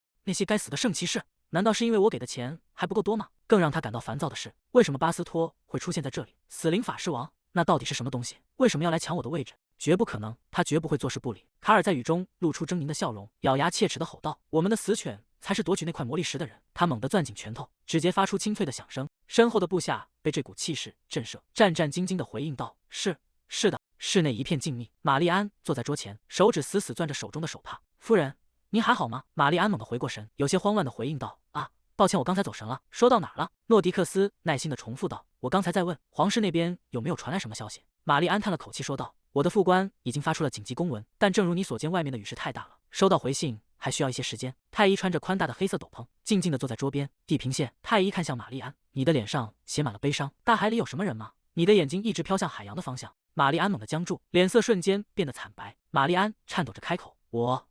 冷汗顺着额角滑落，眼中充满了惊恐与不安。那颗一直试图否认真相的心彻底崩溃了，就像当年她的丈夫归来时，连一片完整的遗骸都没有留下。没关系的，双胞胎一定会没事的。劳尔和恩佐一定已经在某个地方安全避难了。他在心中一遍又一遍地重复着这些话，试图以此逃避残酷的现实。他害怕最终等回来的只是劳尔和恩佐冰冷的尸体。啊呀呀！玛丽安猛地抱住头，发出凄厉的尖叫。太医猛地站起身，高举起小手，大声喊道：“我们必须去救他们！”“救谁？”维尔德问道。“我们刚才正打算离开这里呢，连行李都收拾好了。要不是那个叫卡尔的混蛋突然出现，我早就带人走了。可你现在居然想让我们在这种天气划船去大海中央？”他凑近太医，眼神中带着一丝怀疑。“除非你终于决定要把我们变成不死生物。”“不是那样的。”太医急忙摆手解释。巴斯托神色严峻地看向太医：“太医，我也对这次魔力石围攻行动持怀疑态度。能在这种风暴中平安归来已经是奇迹了。”诺迪克斯坐在一旁，神情凝重地补充道：“就算我们能说服附近的雇佣兵出海，我们也不知道那块魔力石到底潜藏着什么样的危险。在夜幕降临和裂缝激活之前，尽快疏散居民似乎是目前最好的选择。”太医猛地张开双臂，大声宣布道：“我们不去围攻云端魔力石了。”三人都愣住了。“你在说什么？刚才不是还说要去救他们吗？”“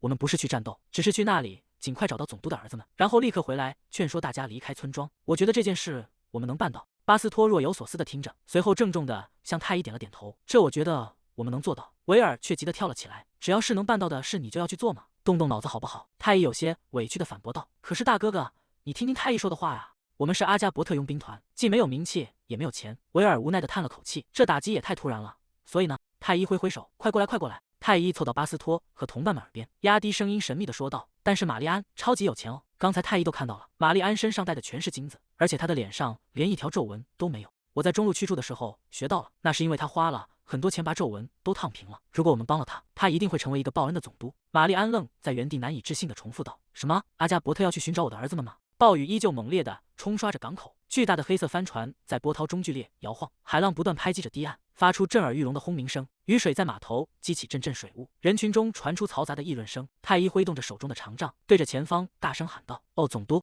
阿加伯特的领袖玛丽安站在雨中，望着太医小小的身影，竟然能做出这样的决定。维尔用力拉紧手中的缆绳，我有点被感动了。虽然当初是我提议大家一起独立出来赚钱，但我真没想到这孩子会对佣兵团的事情这么认真。太医站在甲板上，转过身对着玛丽安露出灿烂的笑容。别担心，领袖。巴斯托说他以前开过很多次船，非常有经验，而且维尔的视力特别好，他能看清很远很远的地方。玛丽安紧紧攥着胸前的衣襟，眼眶微微泛红。太医挺起胸膛，用最坚定的语气喊道：“我们一定能找到他们的。”洛迪克斯站在一旁，默默地看着这一切，脸上露出一丝欣慰而又深沉的微笑。洛迪克斯看着太医，由衷地感叹道：“太医，你说的完全正确，那个故事里没有一个字是错的。维弗利侯爵家族是首都最富有的5个家族之一，而且在现任侯爵去世后，玛丽安将继承那笔庞大的遗产。什么？那是真的吗？”维尔惊讶地瞪大了眼睛。诺迪克斯点了点头，继续说道：“既然总督的丈夫曾是骑士团长级别的高级，诺迪克斯这种人脉关系对我们来说将非常有利。”狂风卷着巨浪，拍打着船身，黑色帆船在波涛汹涌的海面上艰难前行，雷声在云层中轰鸣，闪电不时划破漆黑的夜空。码头上的人们挥手告别，大声呼喊着：“一定要平安回来，祝你们5运昌隆！”帆船破浪而出，在汹涌的海水中剧烈颠簸。就在这时，后方传来一声刺耳的嘲讽：“喂，你们这些害虫！”卡尔站在另一艘船的甲板上，任凭雨水冲刷着狰狞的面孔。这么着急是要去哪里啊？等一下，那边那艘船是怎么回事？雷声轰鸣，2艘帆船在波涛中剧烈摇晃，岸边的人群中传出惊呼：“那艘船，那是死犬佣兵团的船！”太医猛地回过头，大大的绿眼睛里充满了震惊。什么？仔细想想，他们刚才不是还主动请缨说要负责运输魔力石吗？可是为什么他们离阿加伯特的船越来越近了？不好！如果照这个速度撞上去，会出大问题的。太医愤怒地咬紧牙关，那个坏蛋又在捣乱了。那是什么？维尔站在甲板上，任由雨水打湿长发。他们到底在胡言乱语什么？巴斯托稳稳地操纵着船舵。别担心，我会避开的。那2位小领主呢？你能看到他们吗？维尔紧盯着前方，那艘巨大的船挡住了视线，根本看不清。海面上雷声滚滚。卡尔站在另一艘船的甲板上，没有死灵法师王来碍事，真是完美。你本该在王城外静静的死去，为什么非要一直出现，挑战我的耐心？卡尔露出狰狞的笑容。如果你这个先锋巴斯托死在这里，像阿加伯特这种新手佣兵团也就彻底完蛋了。巨轮在波涛中稳步前行，按计划进行。下属齐声回应道：“是，长官。”维尔紧紧抓着船舷的缆绳，身体随着剧烈的颠簸晃动。他猛地睁大眼睛，死死盯着海面上的异状。魔石旁边停着一艘船，汹涌的海浪不断拍打着小船。维尔愤怒地大吼道：“该死！他是冲着魔石去的！”太医手里紧紧攥招法杖，我该怎么办？就算在这里召唤骷髅朋友们，他们也不会游泳，根本没办法游到那边去。太医想起巴斯托临行前的叮嘱，这里很危险，你们2个留在这里等我。虽然答应过巴斯托会乖乖待着，太医看着远方，急得在甲板上直跺脚。卡尔那个大坏蛋肯定又在欺负大叔了。雨势越来越大，玛丽安望着远方，脸色苍白的惊呼道：“魔石上的裂缝越来越大了，怪物随时可能冲出来。不行，我必须去帮忙。可是该怎么做呢？”就在这时，一个低沉而空灵的声音在太医耳边响起：“主人！”太医猛地回过头，疑惑地看向四周。咦，那个声音再次在脑海中回荡：“主人！”海面下的深处，一个巨大的阴影正缓缓浮现，那是一具沉睡在海底的巨大骸骨。我们一直在等您，主人。巴斯托死死把住船舵，如果目标是那块魔石，那里的水流是最狂暴的。维尔紧紧抓着湿滑的船舷，水流太强了，我们快要被冲走了。天色渐渐暗了下来，那些混蛋显然在追着我们，情况越来越糟了。巴斯托神情严峻地盯着前方，这可不太妙。维尔抹掉脸上的雨水，现在撤退是不是更好？巴斯托站在暴雨中，任由雨水顺着脸颊流淌。你说过，那是你2岁的时候，当你和父母分开的时候，我的莉莉亚在7岁之前从未离开过我身边。然而在莉莉亚8岁之后，一切都变了。卡尔开始不断将我推向战场，我变得越来越忙碌。那时候的报酬确实非常丰厚，所以我以为这一切都是为了莉莉亚，但我却先失去了莉莉亚。维尔，有些事情我真的不想保持冷静和理智。维尔在狂风中大声吼道：“你废话的时间可真够长的，快点赶过去！”在所有人死掉之前，海浪疯狂地拍打着，发出震耳欲聋的轰鸣。好冷！船被突然升起的魔石摧毁。原本为了防止船只飘走，他们将绳索系在了魔石柱上，但这却成了致命的错误。劳尔在冰冷的海水中挣扎，已经没法再保持清醒了。一只手猛地挥过重地扇在脸上。喂，快醒醒！劳尔猛地惊醒，大口喘着粗气，剧烈的咳嗽起来。他惊魂未定地看着眼前的人，问道：“谁？你是谁？”没时间解释了，既然醒了就快站起来，快点！一支利箭破空而至，狠狠钉在身后的木板上。劳尔惊恐地瞪大眼睛，甲板上方传来一阵怒骂声：“喂，你这混蛋！我不是说过别把孩子们卷进来吗？”另一人有些尴尬地回应道：“啊，刚才船被浪打得晃了一下。”劳尔环顾四周，看着混乱的甲板和漫天的箭雨，绝望地喊道：“这到底是怎么回事啊？”魔石裂缝正在海面上方剧烈扩张，雷光在漆黑的云层中疯狂闪烁，照亮了下方那座宏伟而诡异的遗迹建筑。甲板上刀光剑影，金属碰撞的清脆声响被暴雨掩盖。几名蒙面刺客正与雇佣兵激烈交火。听好了，那个大个子和我是来救你们却快要没命的好雇佣兵，而这些正在攻击我们的垃圾是死犬佣兵团的人。劳尔心中猛地一震，这位女士一定就是母亲雇佣的那位佣兵。我知道佣兵常为了利益争斗，但竟然在眼下这种绝境中还要自相残杀吗？如果你明白了，就赶紧上那艘大船，你的兄弟已经在上面了。劳尔踉跄着在摇晃的甲板上站稳，他发出一声痛苦的闷哼，船身晃动的太厉害了，别说向前跑，他甚至连站稳脚跟都做不到。海面下突然窜出数道狰狞的身影，巨大的海怪张开布满利齿的深渊大口，正死死盯着甲板上的猎物。劳尔惊恐地瞪大双眼，冷汗顺着额角滑落，巨浪冲天而起，将船只推向了那座宏伟的遗迹石柱。劳尔在失控的甲板上翻滚，眼看着自己就要被卷入狂暴的漩涡，无数巨大的触手从海中伸出，死死缠绕住破碎的船身，将一切拖入深渊。啊，结束了，父亲，母亲！巨大的紫色触手破海而出，带着毁灭性的力量横扫而过，整艘船在轰鸣声中彻底崩解，无数身影在狂暴的海浪中坠落。劳尔在混乱中被抛向高空，身体重重地坠落，陷进了一堆柔软的干草中。劳尔狼狈地坐起身，大口喘着气，惊魂未定地环顾四周。太医长舒了一口气，接得好！幽绿色的魔法光芒在甲板上盘旋，太医挥动着手中的法杖，指定的儿子现在已经没事了，太医来救你了。无数幽灵般的虚影在空中飞舞，他们发出低沉而顺从的呢喃：“主人，主人，主人！”一艘巨大的黑色幽灵船破浪而出，死灵气息笼罩着整片海域。幽灵们齐声回应道：“谨遵您的吩咐。”太医斗志昂扬地指向远方，眼中闪烁着坚定的光芒。巴斯托的宿敌，去教训卡尔！卡尔站在甲板边缘，那到底是什么船？几名船员惊恐地跑向卡尔，其中一人大声喊道：“船长，那是死灵法师王的船！”大家都说那艘船属于死灵法师王。卡尔愤怒地转过身吼道：“你们在胡说什么？死灵法师王怎么可能出现在这里？我明明已经毁掉了村子里所有的船，那个疯子竟然想靠那种小破船突围，我本想让他永远葬身在这场风暴里。”卡尔咬牙切齿的低声咒骂：“巴斯托，你真是要了我的命！”突然，整艘船剧烈摇晃起来，甲板上的船员们发出阵阵惨叫，纷纷失去平衡，摔倒在地。卡尔在混乱中稳住身形，惊愕地看向四周。维尔指着远方，大声喊道：“嘿，快看那边，那个小鬼！不是团长乘着一艘船赶到了。”巴斯托站在甲板上，身上带着血迹，神情凝重地注视着前方。码头上的守卫们乱作一团，有人颤抖着问道：“你刚才看到了吗？”另一人惊恐地回应道：“我看到了，我亲眼所见。”突然，死灵法师王开始用力跺脚，嘴里还不停地念叨着什么。一艘巨大的沉船破浪而出，直挺挺地从深海中升起。紧接着，那空无一人的幽灵船自行放下了登船梯。太医低垂着头，手中的长杖散发出幽绿的光芒。他轻声呢喃，仿佛在为死后的世界寻找同伴。谁想跟我一起走？围观的人群陷入了巨大的恐慌。是死者之船！死灵法师王召唤了一艘幽灵船。总督站在一旁，眼中含着泪水，注视着那个娇小的身影。随后，他没有丝毫犹豫，迈步跟了上去。总督猛地冲上前，一把抱住劳尔，喊道：“劳尔！”劳尔惊愕地看着眼前的母亲，问道：“母亲，您是怎么到这儿来的？”总督紧紧搂住劳尔，泪水夺眶而出：“你没事就好，谢天谢地，你平安无事。是死灵法师王，他的佣兵团赶来救了我们。”劳尔越过母亲的肩膀，看向那个站在幽光中的身影，那个看起来只是个小孩子的家伙，就是死灵法师王吗？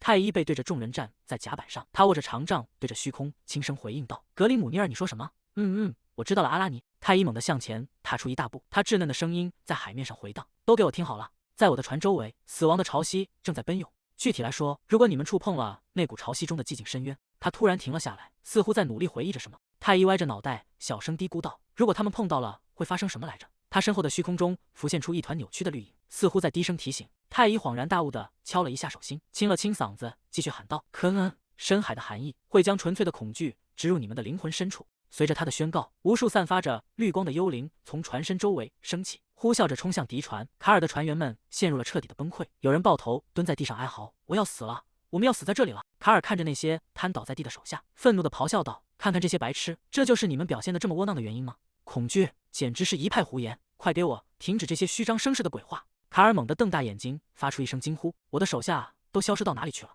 虚空中传来一阵痛苦的呻吟，一只枯瘦且泛着绿光的鬼手猛地伸出，死死扣住了卡尔的肩膀。卡尔惊恐地瞪大眼睛，耳边响起了凄厉的低语：“沃本，卡尔，沃本！”一个巨大的幽灵头颅在他身后浮现，张开狰狞的大嘴，发出咆哮。卡尔被无数道绿色的能量锁链死死缠绕，发出绝望的惨叫：“啊呀！”那些充满怨念的声音在他脑海中回荡：“你总是把别人的妻子推向死亡的边缘，你觉得有趣吗？幽灵的力量不断收紧，几乎要将卡尔撕碎。到头来，你甚至把我们变成了怪物的诱饵。现在你满意了吗？卡尔被幽绿的魔力死死缠绕，他惊恐地瞪大眼睛，嘴唇颤抖着挤出一个名字：伊芙。虚空中的怨灵发出凄厉的咆哮。作为唯一的幸存者，感觉如何呀？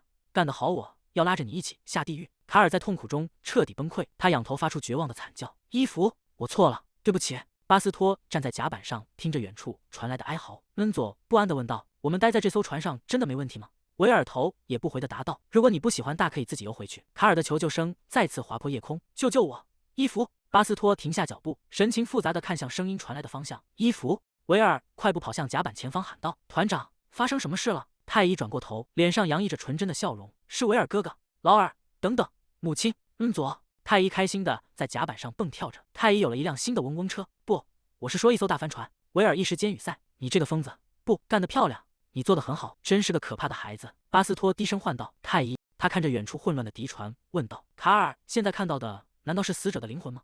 太医点了点头，回应道：“是的，格里姆尼尔把一切都告诉我了。”一个巨大的绿色骷髅幽灵在太医身后浮现，发出低沉的宣告：“我是格里姆尼尔，是这艘船的幽灵，也是它的主宰。”太医竖起一根手指：“这艘船是由主人的魔力驱动的。”维尔一脸无奈地看着太医：“你现在是在给那个幽灵当翻译，对吧？当这艘船移动时，它和周围的一切都会变成主人的领地，在领地之内，死者的潮汐会不断奔涌。幽灵船在海面上疾驰，所过之处皆被绿色的魔力覆盖。如果触碰了领地中流动的死者潮汐，就会陷入沉默状态。”卡尔在幽绿的魔力中疯狂挣扎，发出凄厉的惨叫：“不，我不想死！你的灵魂将与我们一样，永远与灵界相连。”他是这么说的。巴斯托看着远处被绿光吞噬的身影：“你是说我的妻子已经变成了幽灵吗？”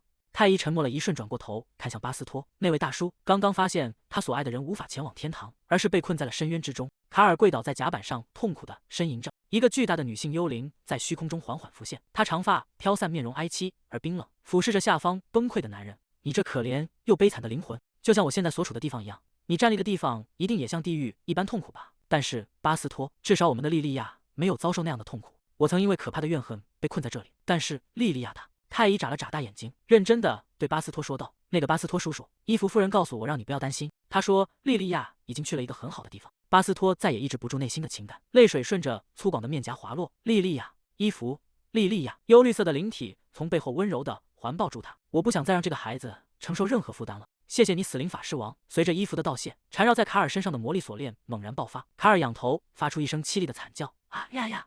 卡尔从甲板上坠落，直直地摔向波涛汹涌的大海。海面下，一只巨大的海怪正张开布满利齿的深渊巨口，等待着猎物坠落。请带我照顾好巴斯托。巨浪拍打着船身，甲板上几名男人被粗绳紧紧捆绑在桅杆旁，他们满脸惊恐，对着面前高大的身影哀求道：“巴斯托大人，请饶了我们吧！”其中一人颤抖着喊道：“我们也不想这么做的，您是了解我们的，我们怎么敢对您？”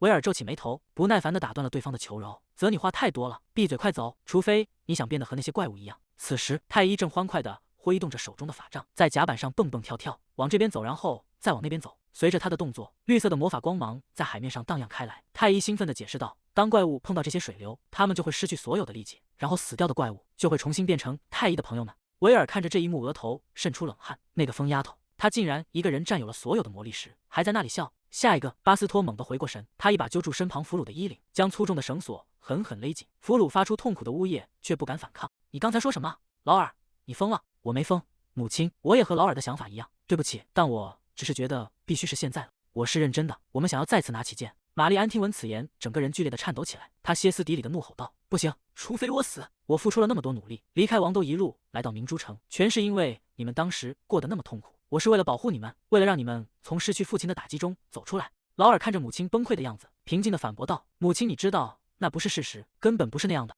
我们退出骑士团，跟随你来到明珠城，并不是因为父亲去世了。你说只要我们佩戴长剑，你就会感到恐慌发作。”一名年长的妇人痛苦地捂住额头，发出沉重的叹息：“你对他们的担心实在太过头了，你害怕他们会落得和他们父亲一样的下场。”妇人放下手：“劳尔，恩佐，现在你们两个是仅剩的希望了。即便要利用他如此珍视的孩子们，我也必须救出我的女儿玛丽安，无论付出什么代价。这个老太婆正在哀求你们。”虽然不能说那是个好办法，但在看到我们彻底崩溃后，母亲才慢慢找回了理智。甚至在我们离开骑士团的那天，她内心深处其实松了一口气。恩佐继续说道：“其实我们也和祖母一样，感到非常害怕。祖母曾亲自为我们打点执政官的职位，她一直希望我们能远离危险。”是的，这些孩子说的没错。劳尔看着母亲，语气变得温和：“母亲，我们从来没有怨恨过你。我们并不是在说是因为你才放下剑的。玛丽安听着他的话，泪水夺眶而出。我知道，我比任何人都清楚，这对双胞胎长得像他们的父亲，性格也一样正直坚定，甚至连我也觉得让他们放下剑确实有些过分了。我明明知道这一切，却无法阻止他们，更无法开口鼓励他们继续前进。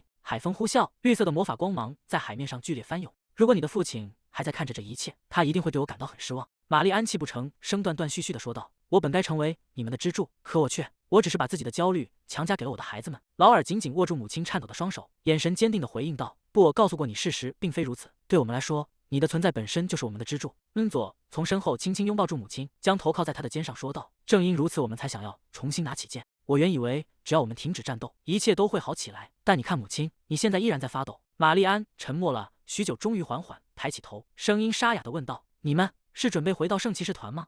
兄弟对视一眼，两人露出了释然的微笑。不，我们要跟随那些人。甲板上，太医正高举招法杖从空中跃下，维尔张开双臂，稳稳地接住了他。玛丽安愣住了，什么？佐看着玛丽安，神情变得前所未有的严肃。有一件事我以前从未告诉过你，是关于父亲当年在王都边界牺牲的真相。那是一场4个部队共同围剿巨大魔力石的战斗，在围剿接近尾声时，一小块魔力石碎片突然崩裂飞出，恰好坠落在了附近的居民区。问题在于，那个坠落地点位于帝国国境线之外，而不是境内。圣骑士团作为皇室和教会的武装力量，想要获得在境外围剿魔力石的许可，并非易事。父亲当时一直坚持，在撤离之前必须先解决掉那块魔力石，甚至连当时的高层也觉得，他们确实应该为了保护当地居民而采取行动。但是皇室拒绝了那个请求。玛丽安猛地抬起头，满脸惊愕。如果支援的许可能够早点下来，哪怕只是早一点点，这和他们今天在明珠城处理魔力石的态度一模一样，总是拖拖拉拉，迟迟不肯回应。如果拯救平民和消灭怪物真的是一项神圣的使命，那么在我看来，这些雇佣兵甚至比圣骑士还要神圣。我也深有同感，在我眼里，那才更像是真正的神圣力量。阳光穿透云层，洒在起伏的海面上，帆船乘风破浪，向着光芒汇聚的远方驶去。岸边的人群爆发出震耳欲聋的欢呼声，那是死灵法师王的船。阿加伯特在围剿魔力石后回来了。人们纷纷涌向码头，激动地挥舞着双手，欢呼声此起彼伏。是雇佣兵们保护了我们，谢谢你们，真的太感谢了。人群中一名男子激动地流下眼泪，双手合十放在胸前，不断祈祷。在他身后，更多的人在欢呼雀跃。诺迪克斯走上前，张开双臂，示意激动的民众后退。大家请冷静一下，先让开一条路。死灵法师王消耗了大量的力量，现在需要休息。太医缩在宽大的斗篷里，只露出一双亮晶晶的大眼睛。太医其实感觉还好，或者也不太好。我的胳膊和腿感觉软绵绵的。巴斯托低下头，凑近太医耳边，低声叮嘱道：“太医，魔法师必须小心魔力枯竭，为了安全起见，你最好还是去好好休息一下。”太医似懂非懂地点了点头。啊！这时玛丽安走上前来，她神色从容，对着众人说道：“阿加伯特的各位，如果不介意的话，我们可以去执政官邸谈谈吗？”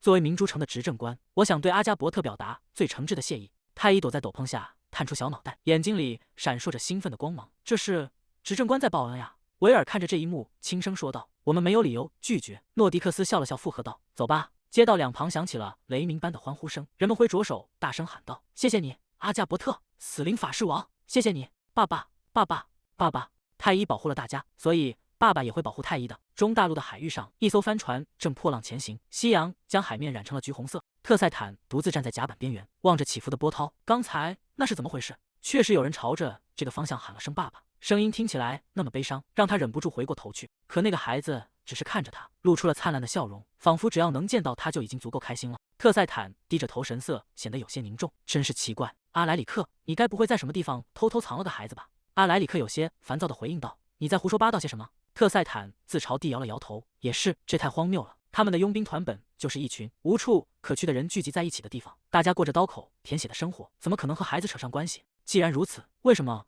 我会因为一个从未见过的孩子的声音而如此动摇？特塞坦痛苦地抓紧了头发，即便是个无家可归的孤儿，独自在码头那种地方徘徊也太危险了。特塞坦快步走在船舱走廊里，皮靴踏在木地板上，发出急促的响声。万一那个孩子掉进海里怎么办？他猛地推开船长室的大门，对着屋里的人说道：“喂，我想借用一下通讯球。”船长惊讶地回过头，认出了来人。等一下，你是特雷巴家的团长？他必须向明珠城的执政官发送紧急联络，为了处理那个，意味着他甚至不得不联系帝国宫廷。船长看着特塞坦严肃的神情，递过通讯设备说道：“看来是非常紧急的事情啊，请用吧。”特塞坦接过话筒，虽然他极其讨厌在关系不睦的时候联系宫廷，但那种挥之不去的焦虑感让他无法做事。不管。船长在一旁好奇地问道：“对了，团长，你亲眼见过那位死灵法师王吗？”特塞坦握着话筒的手顿了顿。死灵法师王？船长点了点头，继续说道：“是的，我听说阿加伯特佣兵团访问了明珠城，我派去办事的最年轻的水手说，他亲眼见到了死灵法师王本人。据说那位王看起来就像个小孩子，头发是明亮的浅金色，脸蛋清秀可爱，简直让人不敢相信那只是伪装。特赛坦猛地睁大眼睛，瞳孔因震惊而收缩，他甚至说很难相信那竟然是死灵法师王的真面目。特赛坦握着通讯器的话筒，整个人僵在原地。阿加伯特，这家伙真是个难对付的角色，不是吗？没错，我早该知道的，从之前收到的报告里就该察觉到。他想起报告中提到的那些细节，那个总是带着笑意、深不可测的身影。我被耍了。特赛坦的脸色阴沉的可怕，周身散发出冰冷的气息。阿加伯特，死灵法师王，你挑起权力斗争的方式还真是特别啊！此时，在明珠城的官邸内，太医正躺在柔软的大床上呼呼大睡。你们想加入？阿加伯特？是的。其中一人猛地站起身，大声请求道：“请务必让我们见见团长。”另一人也急忙补充道：“虽然不知道在您眼中我们是什么样的人，但我们也有自己的生存之道。我们两个都懂得如何用剑。”维尔冷哼一声说道：“话虽如此，昨天在海里的时候，你们看起来可是一点办法都没有。”两人羞愧地低下头，低声回应道：“我们很清楚这一点，也知道今天能活下来全靠你们。”他虽然只加入了一瞬间的战斗，但我能看出来他的动作极其干练，速度快得惊人，根本不是常人能比拟的。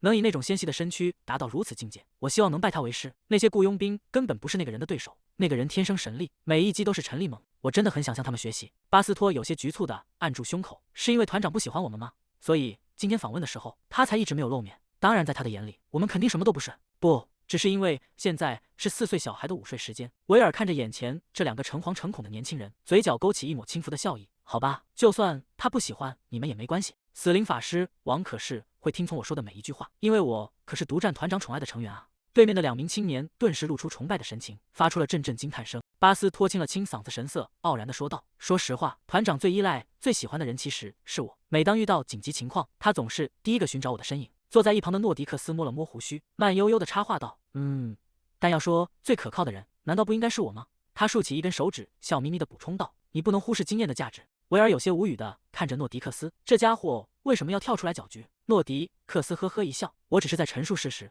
巴斯托不服气地拍了拍桌子：“老头子，我们两个才是战斗人员，贡献度根本不在一个层面上。”坐在对面的两名青年目瞪口呆地看着这一幕，这些顶尖的雇佣兵竟然像是在争宠的妃子一样，为了独占领主的青睐而争吵不休。他们心中对那位未曾露面的团长产生了更深的敬畏。那位大法师，死灵法师王，难道他还拥有如此恐怖的领导力吗？太医躺在宽大的床上睡得正香，嘴里发出含糊的呢男声：“太医，你最喜欢谁？快回答我，小家伙，你最喜欢谁？”太医要仔细考虑哦，那是我们的救世主。梦里的同伴们化作了各种诱人的食物，他们围着太医不停地追问：“快点，太医！”太医在枕头上蹭了蹭，翻了个身，迷迷糊糊地嘟囔着：“太医最喜欢。”月光洒进静谧的卧室，我们的救世主，我们的救世主！太医猛地睁开眼睛，嘴边还挂着一丝晶莹的口水。刚才那是海之女神塞拉丁向他的救命恩人致意。太医猛地睁大眼睛，嘴巴张得圆圆的。塞拉丁微笑着看向太医说道：“公主殿下，很抱歉打扰了您的美梦，在我进入冬眠之前，一定要亲口向您表达谢意。”太医有些不知所措地坐在被子里，揉了揉眼睛，向太医道歉：“太医刚才只是在睡觉呀。”塞拉丁轻声解释道：“昨晚是您将我从囚禁的魔力室中拉了出来。”太医歪着小脑袋陷入了沉思，可他记得很清楚，那时候魔力室里明明没有人呀，这太奇怪了。在围攻的时候，魔力室里真的有人吗？塞拉丁的声音在静谧的房间里回荡：“你没看到我很正常，因为我本身就是那块魔力石。”太医猛地瞪大了双眼，整个人僵在被子里：“公主殿下，竟然就是那块魔力石吗？